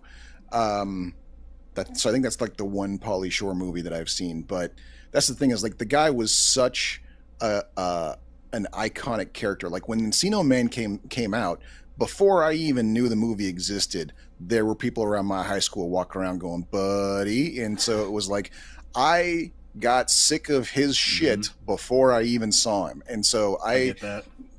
And So yeah, I just never really like. I would see interviews with him on like late night and stuff like that, and I didn't have a problem with him. I was like, oh, he's a pretty funny dude. But yeah, I never felt compelled to go see a Pauly Shore movie because I was already getting them reenacted in front of me at school every day. You know? So we covered a Pauly Shore film this week, so we're not going to do another Pauly Shore for a while, but I'm thinking the next one is going to be in the Army now, because it's Okay. been quite a while since I've seen that, and since I've been in the Army, I'm And you wondering did just say how it's much important to you. funny. Well, no, I'm just wondering if it's going to be funnier to me, or if it's going to be like one of those like if the because it's going to be one of those things that I'm going to have to laugh at myself. Right. 100%, Okay. it's going to be those. I'm just curious whether they did it good enough to where I will laugh at myself, or if that is a product of its time. No, that's a good question. Yeah. Okay. That'll Well, be a we will fun put one that to on go the check. to-do list for some time down the road. Yeah. Next season. So one of the things I really loved about Pauly Shore's character in this is we're losers, accept it, you know? Like how much he knew who he was and what he was, and he just didn't care, and how much he owned that. He was a remarkably Good character. sharp character for what archetype he was supposed to portray. Severely emotionally intelligent, and Yeah. that is not a character that Paul. Like, at least I'm not familiar with a lot of Pauly Shore roles where he plays that kind of character, but I really enjoyed it. It was very believable. Yeah, sure, yeah. Yeah, like, oh god, yeah, I said it right here. It's hard for Root to Astin on this one. His ego is completely driving him. But Yep. like when they're on the moped and riding through the crowd of people, just letting it all hang loose, no give a damn. And Right. I gotta say, Pauly Shore going into his Shore-like way of describing Matt, played by Michael DeLuise. Right. Like, Yep. the buff spikes chilling on top of his melon, right? Like, just, and then when Pauly Shore's walkway is like, and he walks like this, and you Yep. see like Pauly Shore's like imitating him and all this, and then Astin was not also imitating him. Astin was practicing, Right. Yes. Yeah. which like you could tell the differences with no dialogue coming from the back of them, and like the ability to display the difference between imitating and practicing something. Yeah. No, and it just goes to show. good. Yeah, I think you're right. Like, I don't want to play him, and so he, as a very quality actor, played him as a dick who is driven entirely by his ego, and yeah, Yeah, I did not see Astin anywhere in this character. That is like Right, this. I've never seen Astin play a character like this, and he actually showed that he's an actor. yeah, Like one of the most lovable people in Hollywood, showing up and playing a dick, yeah. and not like how Matt was like, not how like character Matt was a dick, like Right. a very unsympathetic character. Matt DeLuise, man, that dude. I'll get into him later, but like this is maybe he's got dick face, man. yeah. Well, this is like maybe the second time I've ever seen him before, but I recognized him immediately because of that face he has, you know. And he, you know, and the other thing I saw him, man, he basically played like This. not this, but like making fun of this. Like he, Oh, really? he put he's in an episode of Stargate. Do you remember the Wormhole Extreme episode? Only saw the movie. Only saw the movie. Okay. Okay, so in the TV show, there is a TV show based on the Stargate program that the government is funding I was as a way of curious about this because I Yes. saw he was in an episode of Stargate, and it was one episode, and he had 3 titles. yes. So I was curious yeah, about that.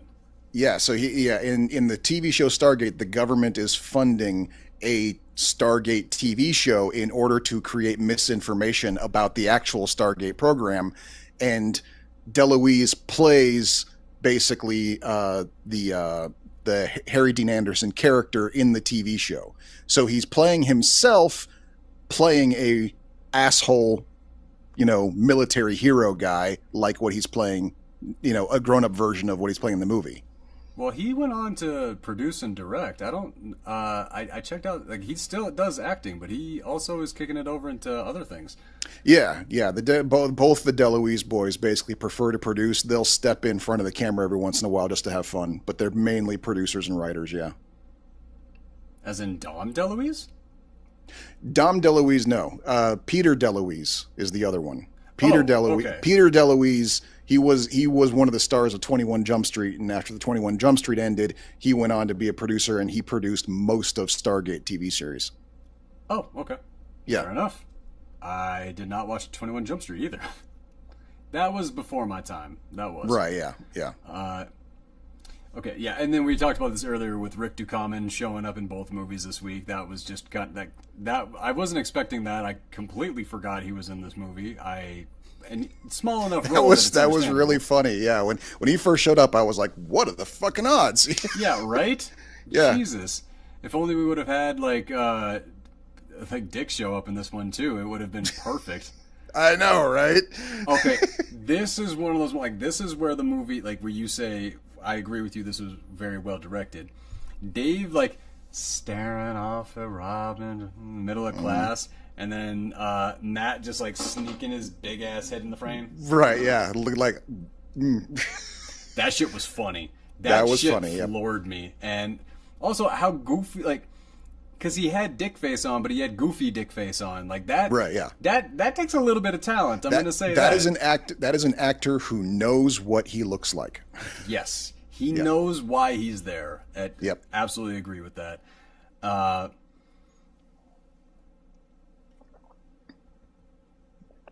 Okay, and then we get Robin Tooney, and she's just fantasizing, guys talking about how cavemen are violent and all this. She's like, "Ooh, sounds like a real man."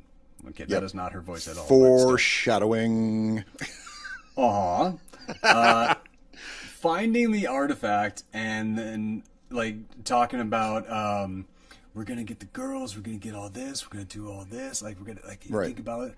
I liked that Pauly Shore, Stoney. He had no interest. He already felt fulfilled. He was fine.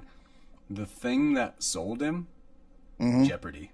And I forgot how big a fan Pauly Shore was of Jeopardy, but as soon as that line hit, I was like, oh my god, that was the entire thing in Jury Duty. That was no, dude, Pauly Shore is he talked about Jeopardy all the time. What was that?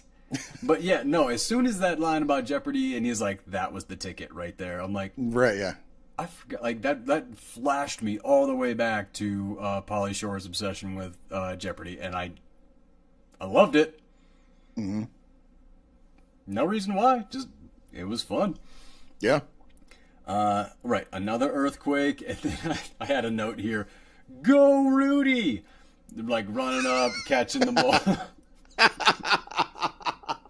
I'm telling you, man, they wanted him because of Rudy. Yeah, okay, yeah. And then, landing right on Link. And apparently, on the 5th take of doing this, Sean Astin, when he landed on that, he cut himself right above his eye. And then when he left and came back, there was a safety helmet, a crash helmet with his name on it that was left to him as a prank from the production team. Okay. Which, if it's a good production team and you guys are tight-knit, that is hilarious. If not, that would piss off your star.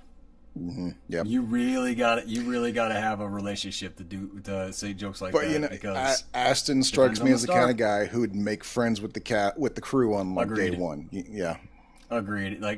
He seems like a star, the kind of star that he would have fun like that. You could take the chance on that, and the day could be turned into a good day instead of ruined. Yep. Last week we talked about some actors that would probably ruin the day. Mm-hmm. Okay, so this was just beyond stupid. They're in the pool, everything like that. Sean Astin has already been digging, and they turn around and they see cave paintings. Why didn't Sean Astin see those cave paintings when he was digging? What the hell was that scene? He's such a tool. there's finding Link is literally the 4th thing that he should have called National Geographic for, and he didn't. Okay. Okay, fair. All right, fine. Yeah. Yeah, guy was just an idiot. Yeah. Real quick, before I get there, because I'm not too far away from it, but did you notice who the film debut this was? Film debut. Did you see I her? noticed that Rose McGowan had a surprisingly That's the small one. role. Well, that was her debut, really? This is Rose McGowan's debut. Oh, okay. Yep. It took me a minute to recognize her. Like when she first showed Same. up, I was like, I know that one. Who is that? And it wasn't until after the movie was over, I looked it up and I was like, holy shit, that was Rose McGowan. That was Yep. a baby Rose McGowan. Baby, Wow. baby. Baby. So small. Yeah, it was weird once I realized that was her.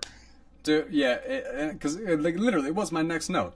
My heart hurts for how thirsty Dave is for Robin. And was that Rose McGowan? That's literally the note that I wrote right here. It's literally, and was that Rose McGowan? Right, yeah. Because I was like, no way, was that? But like, I watched Charmed, and that's basically the same time. Like, Yeah. weird, man.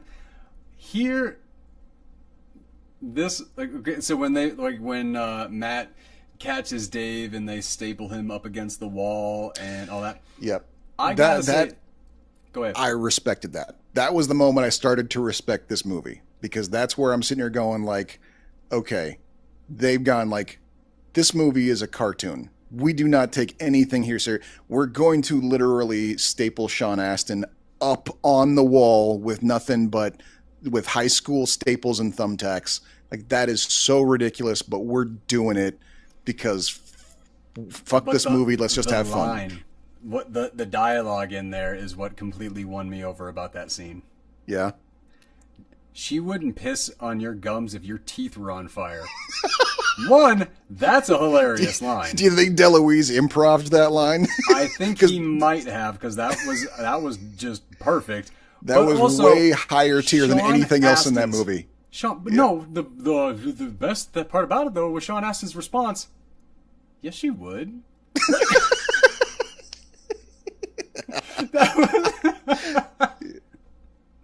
That was a great line. That was a phenomenal moment. That is one of those lines that when you got done watching this movie, for a lot of people, that's the line that just completely stuck with them. Is just Sean Astin's adorable. She'd pee on my teeth. That was beautiful. That was too good. Yeah. Okay, so this was a scene that I remember even hating when I was a kid. But Link being defrosted and the way they defrosted him is like, okay, if you did it like that, you would have snapped him in half. Right, yeah. Like that, okay, and they even cut it where it was freezing and it was falling and all that, and the dummy that was inside of it snapped in half.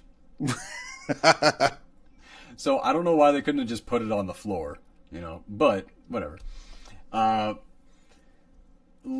Brendan Fraser coming out as Link.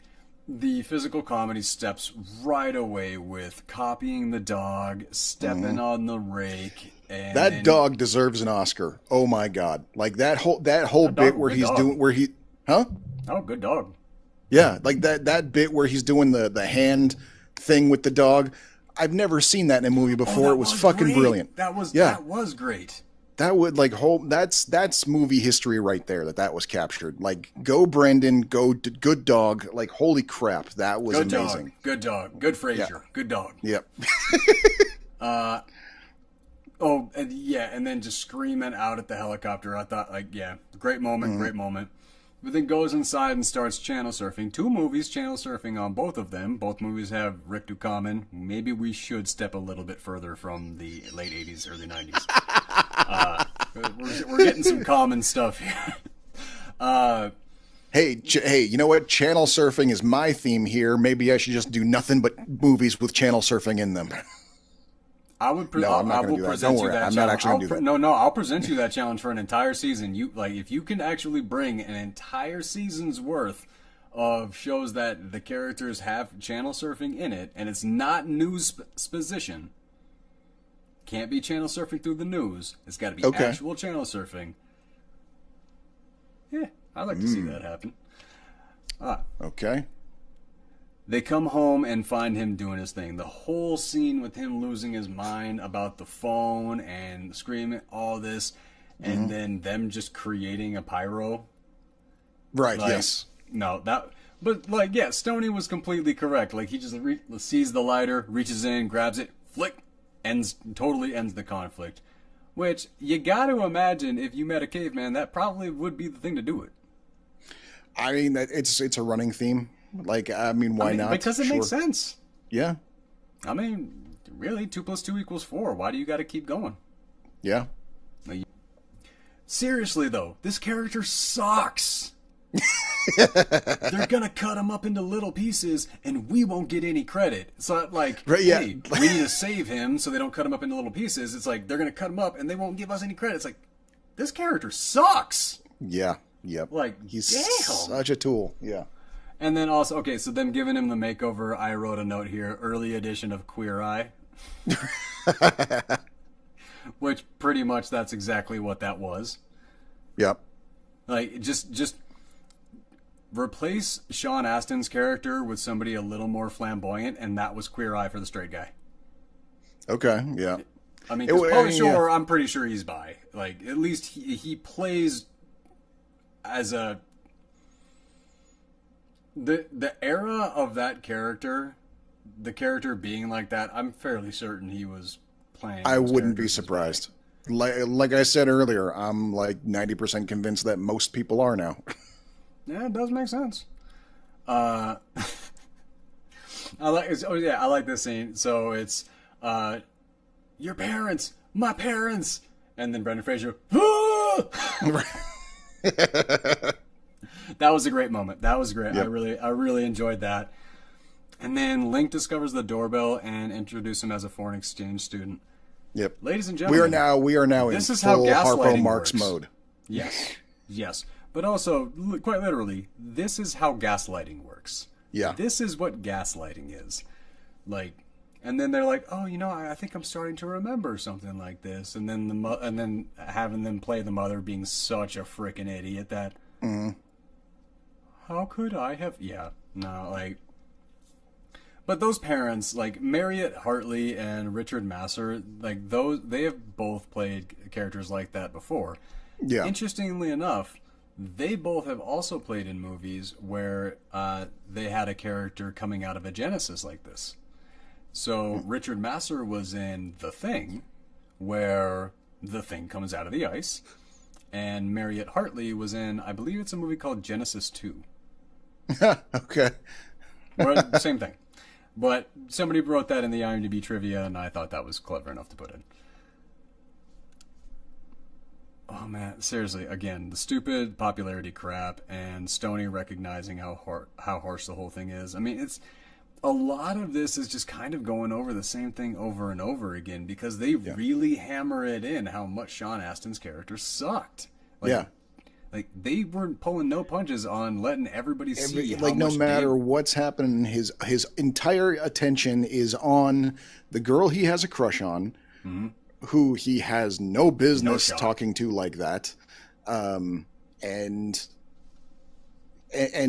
like even the popularity thing is almost just like as a way of outdoing Matt so that he'll get the girl kind of thing. Like, and it's like, there is chaos of all kinds going on around him. He is addressing none of it except when he thinks it's going to make him look bad. Yeah, that is okay. I don't think he was competing with Matt as much. I just think Matt was the guy who was in the position that he wanted to be in. Right, yeah. But it was a popularity thing. Matt was also the popular guy in school, and in his mind, that was how it all happened, yeah. Yeah, and then you get that moment where Matt starts showing some jealousy toward Link, and... Then they get, like, the invite to Blades, and they're like, hey, can we come? And they're like, no. And then they do anyway. Like, yeah, which I'm like, I'm glad they went anyway. Like, good on you. You don't let them tell you where you're allowed to go. You go. Right. The entire gas station scene with Eric Avari and Jerry Bednob. I am 100% certain that entire scene was improvised. I want to say so too, except the tracking shot on the camera with the candy couldn't have been. I mean, maybe to a certain degree. Okay, yeah, they could say like we're gonna do this here, but Right. I mean, they're going over like the food groups as candy, and they were all perfectly placed in certain sections. Like the fruit ones were like so. Like Maybe it was a practiced bit. Maybe Shore set those up because he knew he was going to say. But it because was I like, mean that's what they again, said is Pauly Shore improvised most of this character. Yeah. Like most of this and then movie. yeah, there's no way any of that was in the script for sure. but it was that was good. all Pauly. That was all Pauly Shore for sure. With Brenden Fraser as an absolute golden foil in that scene. Yes. Yes. So this Eric Avari and Brendan Fraser go on a few years after this to both appear in the movie The Mummy. Right. Yep. And Jerry Bednob did such a good job in Zack and Miri Make a Porno that every time I see him, that is all I ever think about. Like, it was too good. That skit was too funny. So every time I see Jerry Bednob, like my entire mind goes back to that scene. I've seen the movie, but I don't know what you're talking about. Which scene are you talking about? He's the coffee shop owner. Oh, right. Okay, yes. Yeah. No, you're right. That's all I need to say. That scene Yeah. is like, no, it's right there. Plus, he's also one of the workers in the 40-Year-Old Virgin. With, Yes, yep. Steve I remember Carell. him in that. Yep. Yeah. No, the Zack and Miri Make a Porno thing, that is the one. Have you ever seen that? Oh, no, of course. Yeah, of course. No. I've seen everything Kevin Smith has done. Okay, that's fair. I love that. Like, we're just wheezing the juice, man. Just wheezing the juice. And then in the Indian accent, no wheezing the juice. That was so good. I'm so happy I got to hear that sentence in an Indian accent. That is amazing to me. I don't know why. That's just crazy. But yeah, now he talks like Stoney. You're right. Well, and also that follows up. We've got the scene of Stoney and Link at the theme Six park. Flags? Yeah, Magic Mountain. Yeah, Magic Mountain. Yeah, sorry. yeah. And that's Six again, Flags is where it was filmed. right. And that again, I'm pretty sure. I'm like 90% sure that was the same thing. They just basically took the crew to the theme park. They grabbed Fraser and they grabbed something. And they were like, just go nuts, guys. Well, and they probably brought the models in for all the girls they were hanging out with. But it was literally just like, we're just gonna film you guys doing shit all day, having fun, playing with the mascots, going on the rides. If I were Astin, I'd be a little bit pissed. I'd have been like, come on, like the theme park girls. Sure, going nuts, and I'm the one who's out. I'm the one who's sitting here waiting at home. Okay, yeah, I would be a little salty about that. But I would have done that to you. If you and I had met a caveman, done all this, and you were trying to use him to just get popular and fight your battles and everything like that, I would sneak him away to go and just have some straight up fun. Okay, yeah, no. In the terms of the movie, when I say Sean Astin, I don't mean Dave the character. I mean Sean Astin the actor. Like that was obvious. That was obviously the most fun day of filming for that entire movie, and Sean's not there for whatever money that they offered him. He gets cut out of clearly the most fun day on set. Okay. Yeah. Okay, I'll give you that. I didn't think about it from the actor's standpoint. I only thought about it from the character's standpoint. But okay, yeah. The family dinner, pretty easy to just skip past that one. There's nothing really special there. The little sister nothing happens sucks. in that except Wait, there's a little bit more Pauly comedy Shore food. makes a very, very creepy statement about that little girl.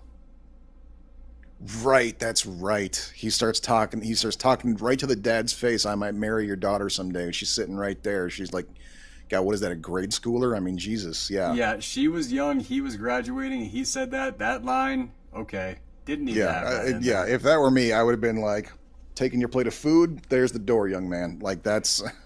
Yeah, for the dad to not, like, have whooped some ass at that point, that was a Yeah, they should have just cut that line because It really should have, yeah. it was a really weird one. That was like the one. That was like the one like truly dislikable thing Pauly Shore's character did in that whole movie. They should have cut it. Yeah. Yeah. Then they show up to Blades, and seriously, Shawn Astin showing up with that photo of them in the bathtub together and going, Oh my God! "He's been naked." Yes, It's like, like dude, you've got to stop. how is he not in jail after that scene? Oh my God! What like that is like, dude? You wonder why she's not with you? It's because you do shit like this. Like, oh my God! Yeah, that You're was, in public, and that was a you're nasty thing. carrying this thing around and whipping it out around all of her. What is wrong with you? Why do you even have that? Seriously, that, like, in a photo album that your mom keeps and like that, but at any point in my teenage years, if I came across a photo of me naked in a bathtub, I wasn't taking that somewhere. No, That, that's that, like, and no, like that's- and what he even says, like, along with, like, he shows it to her and is like, we've been naked together before. That It's is like, not okay. dude, oh That my is super God, not okay. But like, Jesus. there is a There's a moment in that scene, like at Blades when they're in that scene, where Brendan Fraser is doing the ketchup and mustard art on the glass, and then Yep. Matt comes up and slams it. Just that hesitation, that pause, that moment, and then that look. That is why Brendan Fraser went places. Yeah, How much was in that look on his That- face, under the surface, everything. That is why Brendan Fraser went there was places. a whole lot going on in almost nothing, and you could see it all. Yep. Exactly. Yep. Like No, that's when, very when true. we discussed the paper and we were talking about Glenn Close. We were talking about Glenn Close when she has that realization, nothing changes, yet everything changes. Yep. Yep. That is the mark of A-list actors. It really Yep. is. Absolutely. And you saw this right away. Brendan Fraser's fourth credit, and he's got that kind of presence. Like, he is America's sweetheart. Like, he disappeared. Like, he got blacklisted, and we did not see him for years, and we never stopped viewing him as our sweetheart. No, yeah, yeah. When he finally came back, we were all delighted to see him. So happy. Like, did not care that he was like the depression got him super overweight and everything like that. We did not care. We No. were just happy to have our man back. Absolutely, 100%. Yep. Yeah, just thank you for coming back, Brendan Fraser. We really missed you. Which speaking of which, have you seen Doom Patrol? Been meaning to, but no, not yet. No, Well, because I tried to watch Titans, and as I understand, it's basically in the same vein, but I just couldn't get into Titans. Doom Patrol is a whole nother animal. Like, Okay. I couldn't get into Titans either, but I watched all of Doom Patrol, and Fraser fucking carries the show for sure. Oh, okay. Yeah. I'm in then. That's pretty plain and simple. I'm in. Yeah, no, because I've always been in. I just haven't. Right. You know. No, I get it. Absolutely. Yep.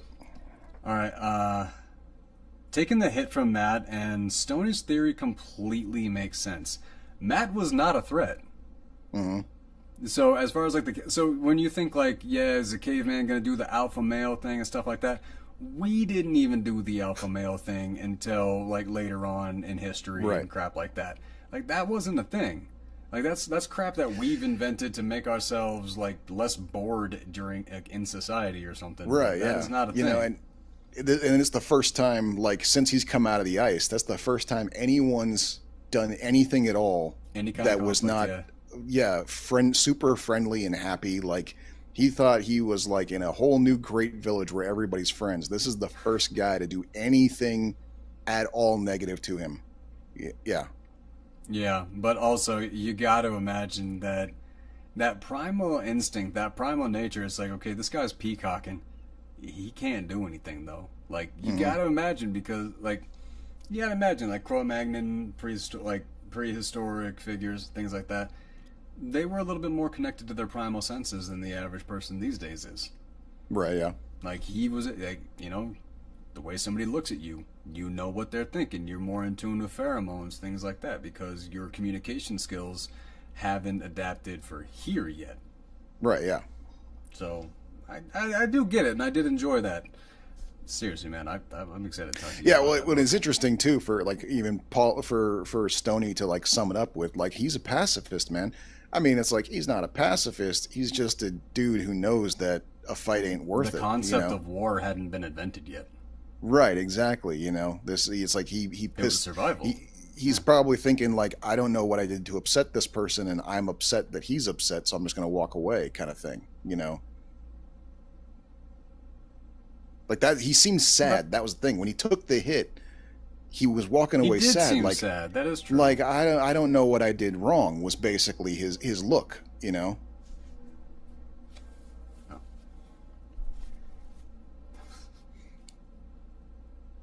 Hmm. What's up? An airplane was driving or flying by, and I heard it. And somehow, because of the noise reduction and you talking, the way that the sounds from the airplane was coming in sounded like a very particular song. Interesting. Okay. I'm trying to And think now of the that name song's of it. stuck in It's, your head. yeah, it's "Flirting with Disaster" by Molly Hatchet. Okay. You know the song? I've heard of it. I cannot think of it on top of my head. Oh, I probably have heard it somewhere. I'm pretty. It's you. You've seen movies. You've Yeah. heard this song. Like, yeah, it's one of those things. Going into teaching Link by watching WWE and the This wrestling and all that. this was my first genuine belly laugh in the movie, was when he goes to try and get Link to break the board with his head, and Link grabs the board and smashes it against his head. And because that is the only correct response to that, and I was like, that was perfect. That was my first That was a true good laugh one. out loud moment, and I that was fucking funny. Like, yeah, that's what you do. If someone says break this board with your head, break it with their head. That is what you're supposed to do. Yes, that was. I remember. Yeah, I got a good chuckle out of that one too. The montage of the caveman thing just working for him, and then we get to see Ki Hoi Kwan. Yes. And I love. God, every time I say it, like, again, like, why did he go away? That's not one My that un- makes sense to me. my understanding is he gave up on acting because he just wasn't getting, like, other than, like, there was the short round and then there was Data, and after that it seemed like he just wasn't getting any real roles because he's Asian, he's got an accent, you know, as famous as he was from those two movies. It was like he got away with it when it was cute as a kid. Once he got older, people were just like, we don't see you in this role, and he basically just kind of faded out from just not getting work, people not getting interested. And it wasn't until like he almost turned down Everything Everywhere All at Once because he really thought, like, I'm done with acting.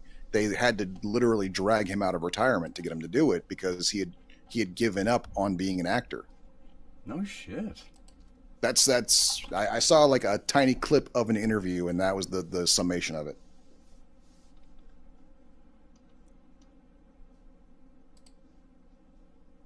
Oh my god. Hmm. Oh. Oh. Oh. What? I got really excited because the most recent thing Kyo Kwan has done is a Tenacious D music video. And when I saw Kyo Kwan in Tenacious D, I was like, "Oh my god, is there a sequel to Pick of Destiny?" That would be pretty cool. That would be amazing. It really would have been amazing. So yeah, there was a 10-year break from no, there was a 19-year break Yep. from the movie's second time around up until Finding Ohana, and then then that was in 2021, and then Everything Everywhere All at Once was the following year. So he did Right. Finding Ohana first. Maybe that was just released first because Well, Everything Everywhere All at everything Once probably everywhere took had a a lot of time in shitload of digital post-production. effects to do. Yeah. Yeah, that, you know what? I don't know, but yeah, that is a 21-year break in acting. Yeah. Damn, I'm glad he's back. Yep. With a vengeance too. Oh yeah. The trip to the museum and Link losing his shit and Like him That going into the was PTSD and crying and all that of was this. a That did not belong in this surprisingly movie, but it was great. it was a surprisingly good scene. Like especially that whole him putting together. Like this whole time he's just been riding the wave of I'm in a crazy place with crazy people having fun, and then he realizes what has happened, that his world is gone, his fucking wife, is dead. He's stuck here. Like it's all like that whole thing is all history, and he's putting it all together. And of course, Stoney's the first one to figure it out. When they see him in there flipping out, Stoney's like, dude, Dave, he knows, he's figured it out. Like this is a big deal. And then they treat it as a big deal. They're like putting their arms around him, going like, man, we're here for you. Like that was, for such a stupid ass movie, this was a surprisingly deep scene, That was a really good scene to include in this. Yeah. I really felt, and the performance that Fraser put on while doing it. Totally, yeah. A lot of credit there. And then time for a drive and off to the club. What the actual fuck with that entire thing? 80s movie. What psycho signed him up for driver's ed? Like, which one of those? Was he even? Well, no, he was probably just hanging out with Robin because Robin was in the car with him. No, they said his name. The driving instructor said his name. That's and right. And told him to get in the car. You're right. Like he was literally on the roster. Yeah. He was signed up for driver's ed somehow. Okay. I'm all the way wrong. You are all the way right. Yep, you are correct. Watching Pauly Shore trying tequila, Robin. I'm gonna back you up there. My second big laugh was in that scene. Was in the driving scene. Was in the car. In the car. In the car when Sean Astin says, "Tell him to stop," and Pauly Shore goes, "Stop," and there's a pause and goes, "Didn't faze him, dude." I lost my shit on that one. Like I don't know why that was so perfect, but it was. Like it was right. a very. That got a laugh out of me too. Yeah, so I think those are my two big actual laughs in this movie. But then actually, the next scene got a really big chuckle out of me. Yeah, which one was that? So yeah, because Stoney trying the tequila and Robin's having fun. And Dave is just a miserable shit, sitting by the bar, just like everybody's having fun, but it's like, dude, you could go out and have some fun too. You're just all super egotistical, and they're not looking at you, so you can't have fun. Like, dude, you suck. Yeah. Then they get busted, and so okay, gonna stop you again. Go back again because this is where they cut the scene. I know this is where they cut the scene. So after they hit the car on the curb, the tire goes flat, and then Link goes running into the bar, and Stoney goes chasing after him, and you see Dave and the Robin just kind of plop down on the pavement together, and then we cut to inside the bar. We've got Link dancing around. We've got Stoney talking to a bunch of Mexican gangsters and making friends with them, and trying tequila for the first time, and then we see more of Link dancing. Time has passed, and then we see Robin and Dave walk into the bar holding hands. There was a scene where they were going to have a reconciliation, a heart-to-heart, some kind of human fucking moment, and they cut it from the fucking movie to put in more Pauly Shore drinking tequila. Now, I'm not saying they made the wrong call there. I'm just saying they knew this movie is shit. This scene is pointless. Well, let's just put in more of Pauly and forget about the scene, because they are literally walking in holding hands like they are dating already, practically. The only reason that you realize that the only reason I didn't think they were dating for the rest of the movie was because of the phone call that came afterwards while he was in jail. Like, if it weren't for that phone call, I would have thought they were fucking dating after that. Because they are like literally. I miss them holding hands. I miss them holding hands. I have a screen grab of it. Oh, really? Oh, damn. I'm showing slides on my stream, and one of them you can literally see them holding hands in the bar. I can see that. I can see that as two ways, though. So I can see that as her grabbing him off the curb and being like, "Come on, let's go," and then just going in, because I've had that.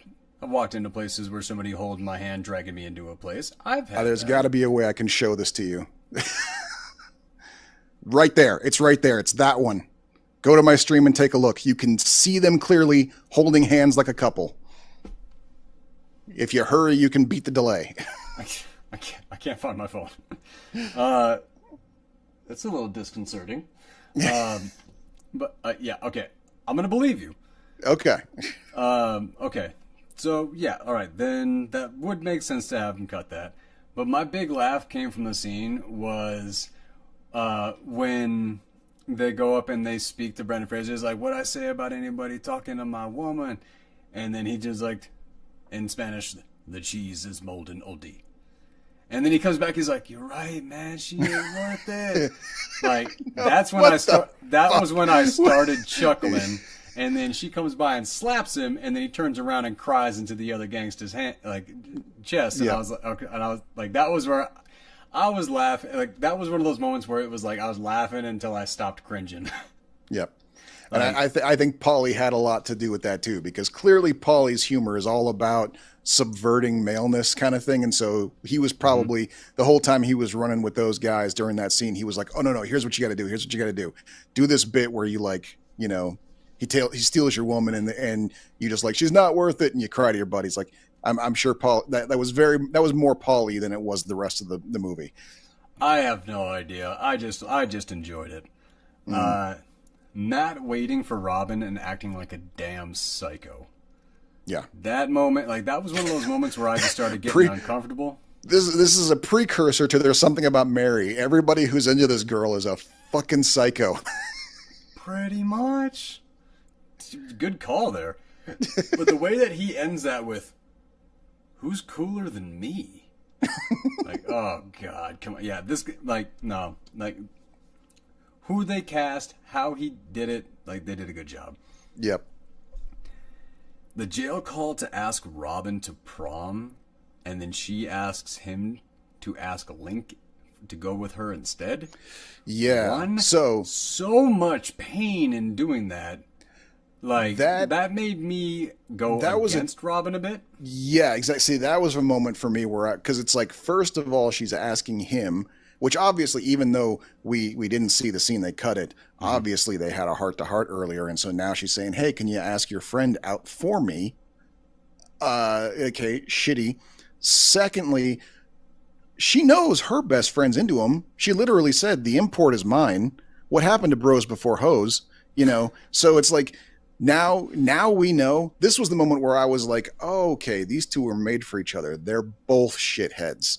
Like, yeah, I guess I didn't really take that into consideration, but yeah, I really, like, she lost me with that one. I was like, dude, he called you from jail, and, like, yes. And you're like, I think your friend is hot.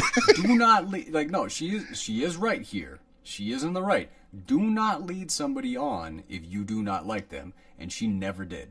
She never did. She never once. When he asked, like, she was very upfront about it, and when he asked, she didn't set him down easy. She didn't leave any hope. She didn't say, like, 1 in a million. So there's a chance. No, she just said no. Okay, so, that's fair. You know, I got to give her that. So she got my respect, and then she immediately lost it by putting this dude that she supposedly cares about, even as the aspect of a friend, in that position. Which may be why they cut the reconciliation scene, because then her saying, "No, I don't want to go with you. I want to go with Link instead."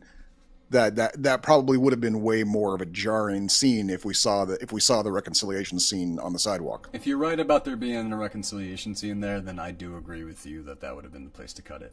I just couldn't find anything on that. But then here's where, like, Dave goes and tries to abandon Link on the side of the road because a girl likes him over him. Seriously, this character is the worst. Here's what I got. How did a nice guy like Stoney end up with this asshole? Like, that's what I want to know. Daycare. We all meet friends when we're younger, and it's like, you should have let him go a while ago, but it's like, the history. Yeah, okay, that's fair. We all got him.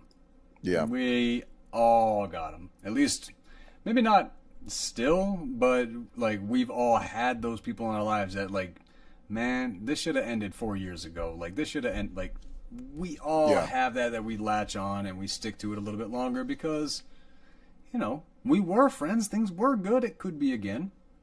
But that's part of getting older. Yep. And the loser fight, and Link comes in and, like, he just yells family and he stops the fight. And once again, could we not have bruised Shawn Astin up a little bit? I mean, why did Pauly Shore's character be the only one that had to get blood? I mean, come on. Because Dave was a terrible character the entire movie, whole way through, over and over and over and over again. Never got his just desserts at any point. No, and he actually got the girl at the end. This movie, terrible messages for all across the board, unless you're watching the background.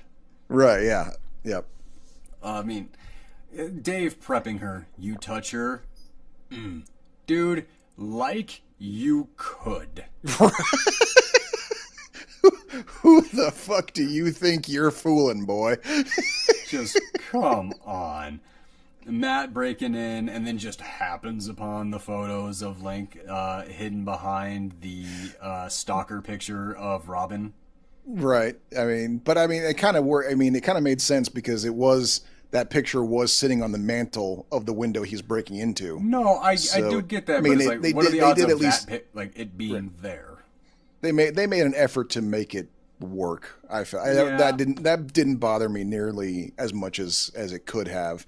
I think it was helped by the fact that this guy does his own good bit of physical comedy with the hammock. Dude, I'm gonna say I was scared for the dude when he landed, popped up with his head inside of the hammock, and then dropped down again. It's that could have very easily not gone. When you drop down, your head could have not just popped out of the hammock. That could have gone horribly for you, dude. I went back and watched that scene a couple times, that one stunt a couple times, because I was like, do you know how close you are to being dead from that tiny little goof? Damn. And that wasn't the stuntman. That was DeLuise himself, full face on camera. So yeah. Well, the thing that almost killed him was when he jumped up, his head popped up through one of the holes in the hammock. Right. And then he was supposed to just drop right off his feet again. And when he did, he dropped out of the hammock. But if he would have just caught and one of those would have been under his remarkably chiseled jawline, that could have just ripped something up, dude. That. I did stunts in a couple of different movies. I tripped out like that. I thought about all of those things. That scared the crap out of me watching that. I'm not gonna lie. I felt like a mother watching her baby or something. I don't know. That my heart was crazy on that one. The aftershock, which we know why that was there. Right. Yep. The prom king vote scene by unanimous vote. Whatever. Yeah, we don't. Right? No we all know themselves. We all know what movie we're watching. Yeah. Which I gotta say, again, now that we're into the prom, I do want to say, for what has happened, for the fact that her friend has stabbed her in the back and taken her caveman boyfriend, good on her for showing up with 2 dudes as her dates. I'm proud of you, whatever your name is. Robin Tenney. Right. The character, though. Oh, the character. I have no idea. Yeah, I can't remember what the character is. Mentioned? I'm sure it is. I feel like it is. But yeah, Robin's friend. You did it right. Your best friend stole your guy, so you showed up with 2 equally good-looking, if maybe not as much fun, dudes. Still, good on you. That's how you do it. Okay, I'll give you that. All right, fair. Now, I hate this about movies. I wish this was never a thing in movies. I wish it would go away and never return, but I have a feeling that it's going to come back. Trying to make a dance happen from a movie.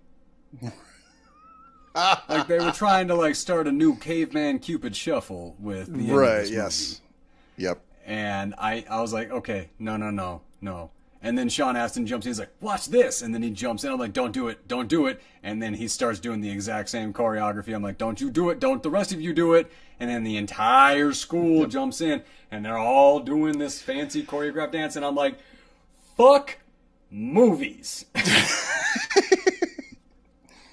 And yeah, it's weird because like even before the internet, before there was such a thing as like a TikTok trending dance, like yeah, movies were all about trying to like put the hip new dance in. Like this is what the kids are gonna be doing at the clubs now, and it weirdly worked in a lot of movies.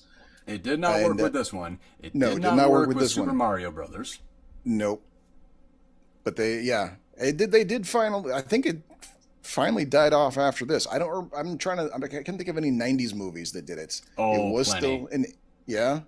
Oh, Get Over It with like Cisco and Usher. Like, didn't see that one. Yeah, Okay. Was Cisco and Usher in that one? Or was that just Usher? No, there were a lot of movies in the 90s. Was with Rachel Lee Cook, Matthew Lillard, Freddie Prinze Jr. She's All That. Oh, okay. Yeah, I did see that. I don't remember a dance on that one. Yeah, that was actually probably the most believable one that they did, because it's like, and now it's time for the dance team to come in. All right, fellas, what you got? Like Usher was the DJ, actually like feeding it up, referencing that it was the dance team from the school. Yeah, I have bad news. I just remembered it has come back. Wednesday, that new Wednesday TV show. Oh, I haven't seen it. Okay, there's a dance that she does in that everybody's trending on TikTok doing that dance. So yeah, it has come back. You're right, it did. So I'm sorry. I was going to watch it, and then I read some of the reviews on it, and the thing was, I love the original Addams Family. I love those, and apparently this series has Christina Ricci as Wednesday Addams in the first movie. That was my first Hollywood crush. She was my first. But now crush. You have this character, this version of Wednesday that is trying to prevent people from dying.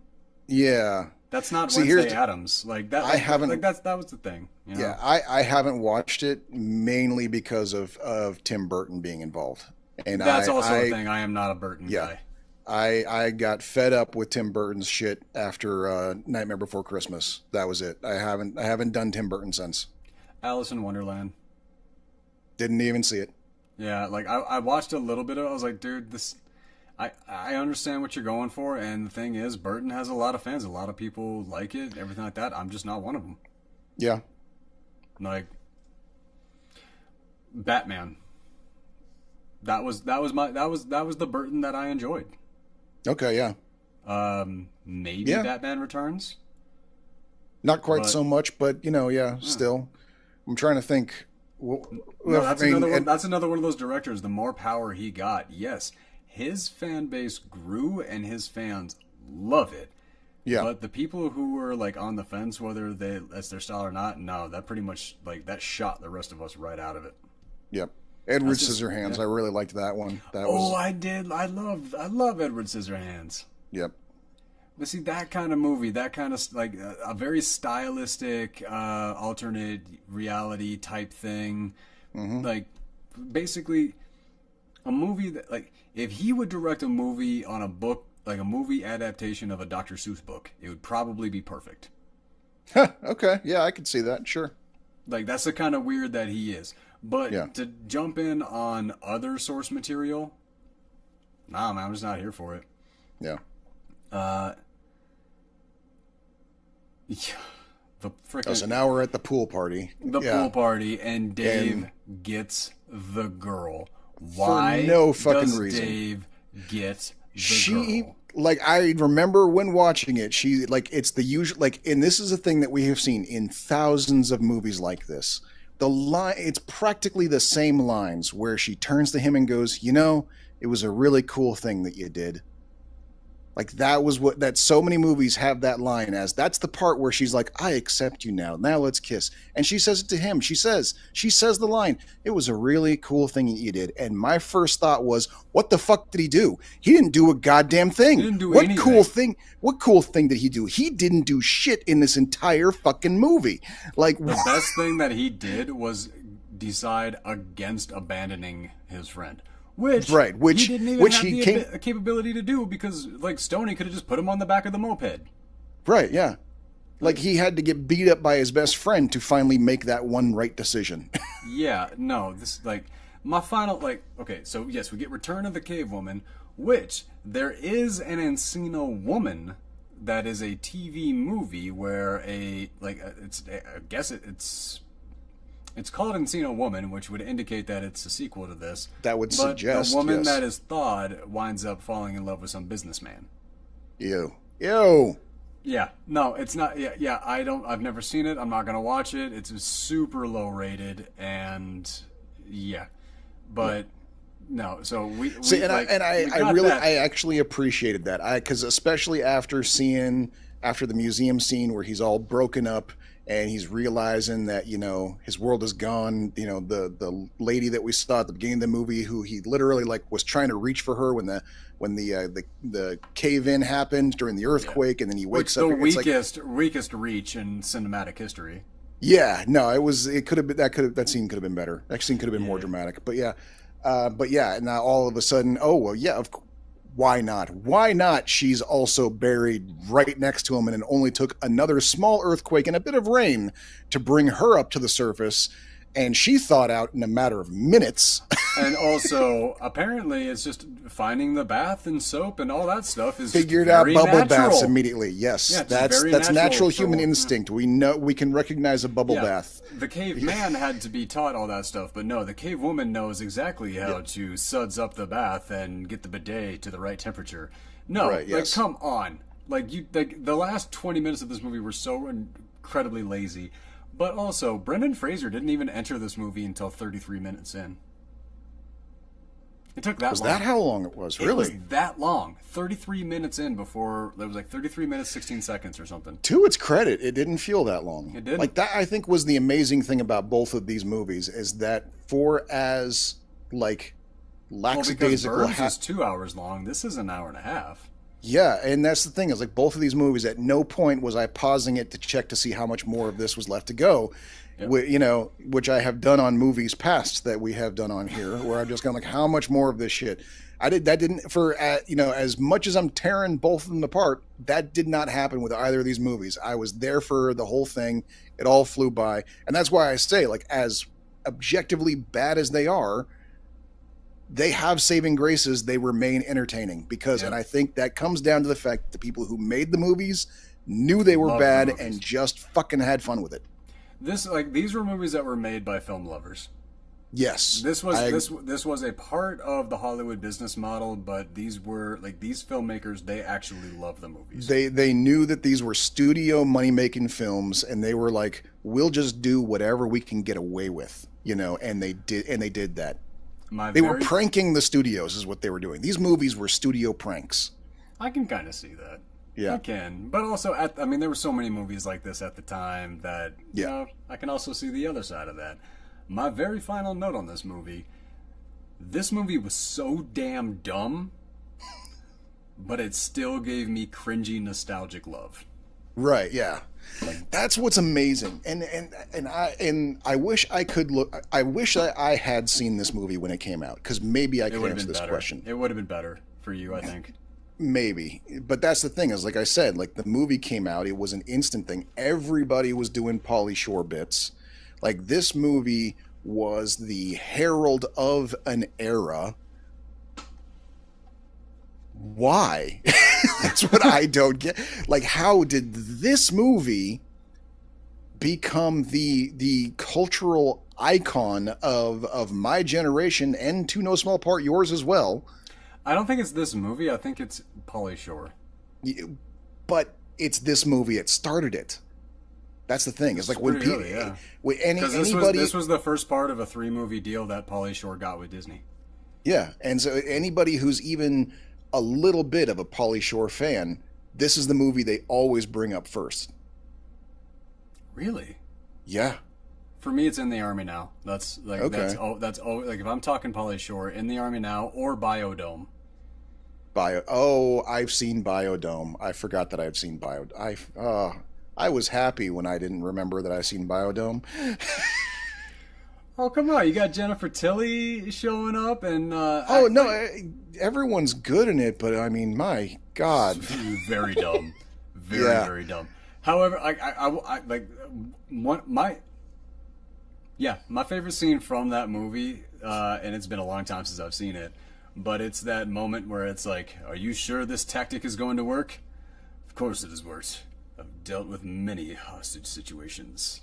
And they're like, dun dun dun dun dun dun dun dun, and they started playing the safety dance, and then everybody in like the whole cast starts doing the safety dance just like in the music video, and they even included the random dwarf from the music video in the same outfit as the music video. I'm sorry, that floored me in a way that I was not prepared for when I was like 14. Okay. All right, that's fine. When you're 14, you can be forgiven. I got the same thing. I thought The Burbs, when I was 14, I thought The Burbs was one of the greatest movies ever made. So, you know, we've all got something. Well, at least it's not like at least going back and watching The Burbs wasn't painful. Like, because that's what I'm a little afraid of is like I'm afraid that one of these movies I'm gonna go back to watch and I'm just gonna sit back and, like when we watched Boat Trip in Portland, Right? And I'm just gonna sit there the whole time and be like, I'm gonna have to talk about this. I pushed this on Doc, and now I'm gonna have to talk about this too. Like I'm afraid. Yeah. Because I have 223 movies on my list right now, and I don't know which one it's gonna be, but it's gonna be one of them. Well, I mean, yeah. I mean, believe me, I've already because here's the thing: like I already have 2 titles in mind that I know I will never be putting on here because it's like revisiting them later. Not only do I hate the movie, but I hate the me who loved the movie back then. Like I'm looking at past me going, you asshole. Like how did you like this? You know? So, you know what? That was me watching Encino Man. Like, because I remembered, like, I don't remember hating Astin's character when I was younger. So I was like, I'm sitting there going like, was I rooting for this character when did I feel connected to this character? Ouch. Fuck yeah. me. That would be upsetting. Yeah. Yeah, like I had that question in the back of my mind because I was like, I don't remember hating this character. Dude, I sucked. Wow. Like that was something that like kind of kept hitting me. And I'm gonna go get a haircut because I just realized that I have the Lloyd haircut from Dumb and Dumber. So I wouldn't have noticed if you hadn't pointed it out. I'm gonna have to. Yeah, I'm gonna have to. Like, I just realized that I'm gonna have to. Like, I don't know. I'll be back next week with the mohawk or something. I'm not letting this stand. Okay. Final thought, definitely not a must-see. A very enjoyable movie, though, from the standpoint of disregarding everything Sean Astin does. Right. As the character, because we love and know Sean Astin is a great actor. So this is not Sean Astin. This is the character that he was portraying, Dave. That he had to be basically bullied into playing. So we know he didn't like him either. They upped his pay and they gave him the option to direct 2 films. Like Disney gave him an option to direct 2 films by doing this. I want to look up and see what Sean Astin has directed because I didn't even bother to check that out. But I am curious. I am curious what he actually got out of this deal. All right, yeah. We'll talk about that next week then. Yeah. So what? But yeah, same thing as the Burbs. If you're channel surfing and it shows up, it's not the worst way to spend the afternoon. But yeah, I wouldn't go hunting this out. I wouldn't recommend it to my kids. If you can time travel back to the 90s and find the capability to channel surf again, watch it. Exactly. Yes. But yes, I wouldn't recommend this movie to anybody, not even Pauly Shore fans. If by some miracle I come across a Pauly Shore fan who hasn't seen it, I'd be, you know what, you're okay. You don't need to. If you're happy with son-in-law and jury duty, keep that. You don't need to worry about this one. There's not enough Pauly in it to justify it. But for the same reason that I would send a Pauly Shore fan to watch this movie is the same reason that I would send a Brenden Fraser fan to watch this movie. It's early in their career. It's to see where they came from. That is a very good point. but I just don't think. Sean I don't Astin know. was already established, and Yeah. he He was technically the name actor that sold Mhm. this movie, essentially. Like everybody else is an absolute no-name first-timer, Still including is. Rose He is McGowan, the magically. only one out of that entire cast that went up to the top and stayed there. Yep, yep. I'm sorry, But Brendan Fraser. He went up, he came down, he's back up. Uh, Pauly Shore. I don't know if he was ever up, but he disappeared so much to the point, so much so to the point that they made a movie called Pauly Shore is Dead. yeah, So like he did not which go up I'm and stay there. marginally curious to see. After I have always wanted to watch it, and I have convinced myself a million times not to, because the mystery. Because I'm worried. Because the mystery of it is kind of a valuable thing to me. Weirdly, it just is, and I don't want to Okay. mess with that. But I don't know. Maybe I'll check it out. Mm. What do you got for me for next week? Oh yeah, I did it again. I left this thing over there. Hold on. I'm trying to find a pen so I can scratch some things out, but my pen is missing.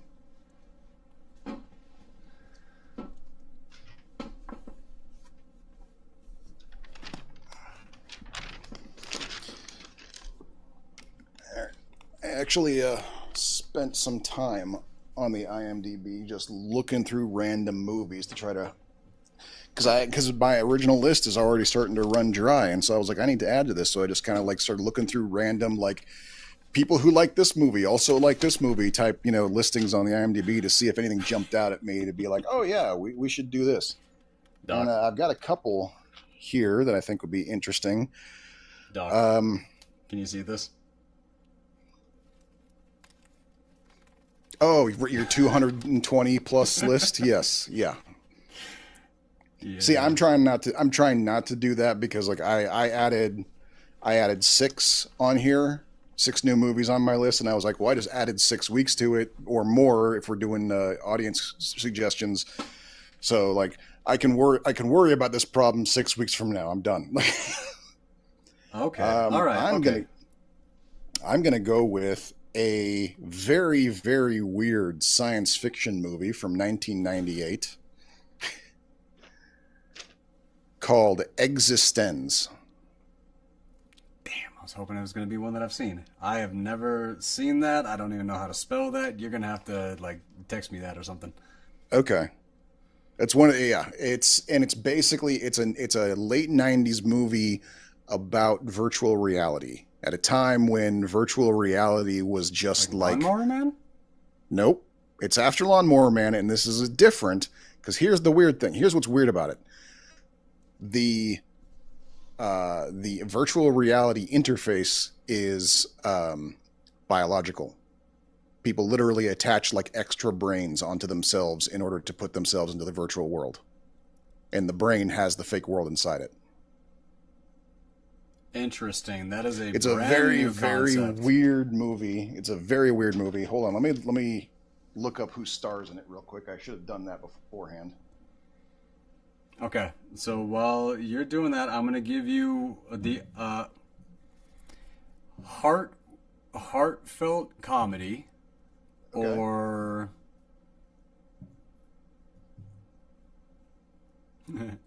more like a Farrelly Brothers comedy. I'm feeling a little heartfelt. Okay, because it's not a Farrelly Brothers movie, but I do want to show you One Night at McCool's.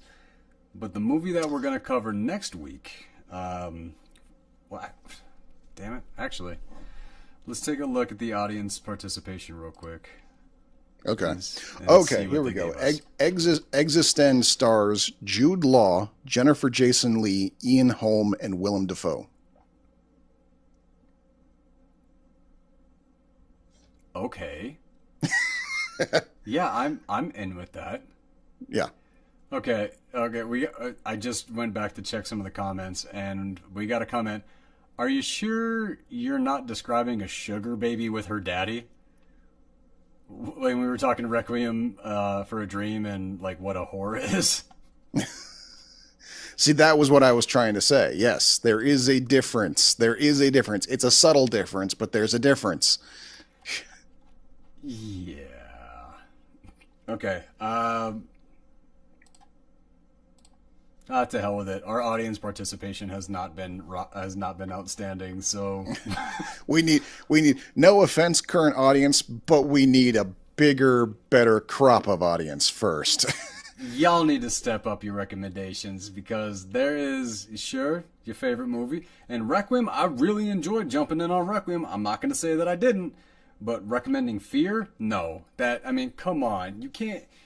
Like, we're not going to take movies that have less than a couple thousand reviews and are rated 4.6. I'm not doing that.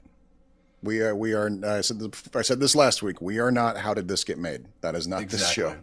Exactly. Maybe a fun episode or something like that, but yeah. That is not the point of this show. Yeah. We may have been harsh on the two movies that we just did, but we were watching them with the full intention of recommending them to people if we liked them. And that was the point of this. Yes. Yeah, because like I remember liking Encino Man, and I will go back and watch Encino Man in the future. I just won't have high hopes for the Dave character.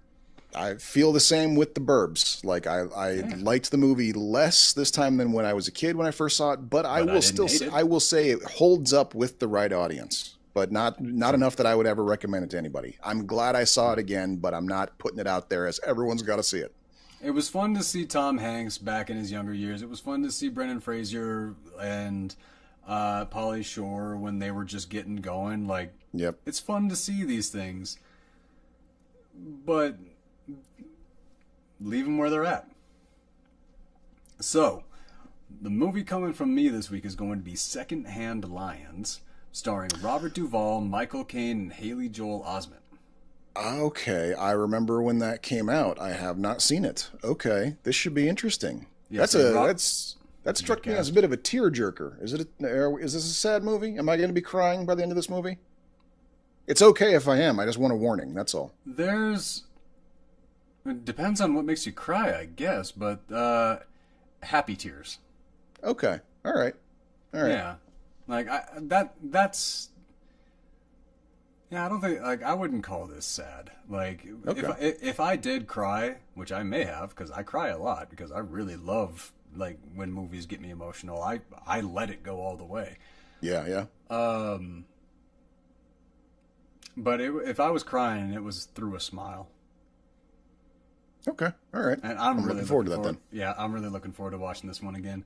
So, from me, it's Secondhand Lions. From you, it is, what was the name of that one more time? Existenz. It's lowercase e, capital X, ISTEN, capital Z. Yeah, just send me a link.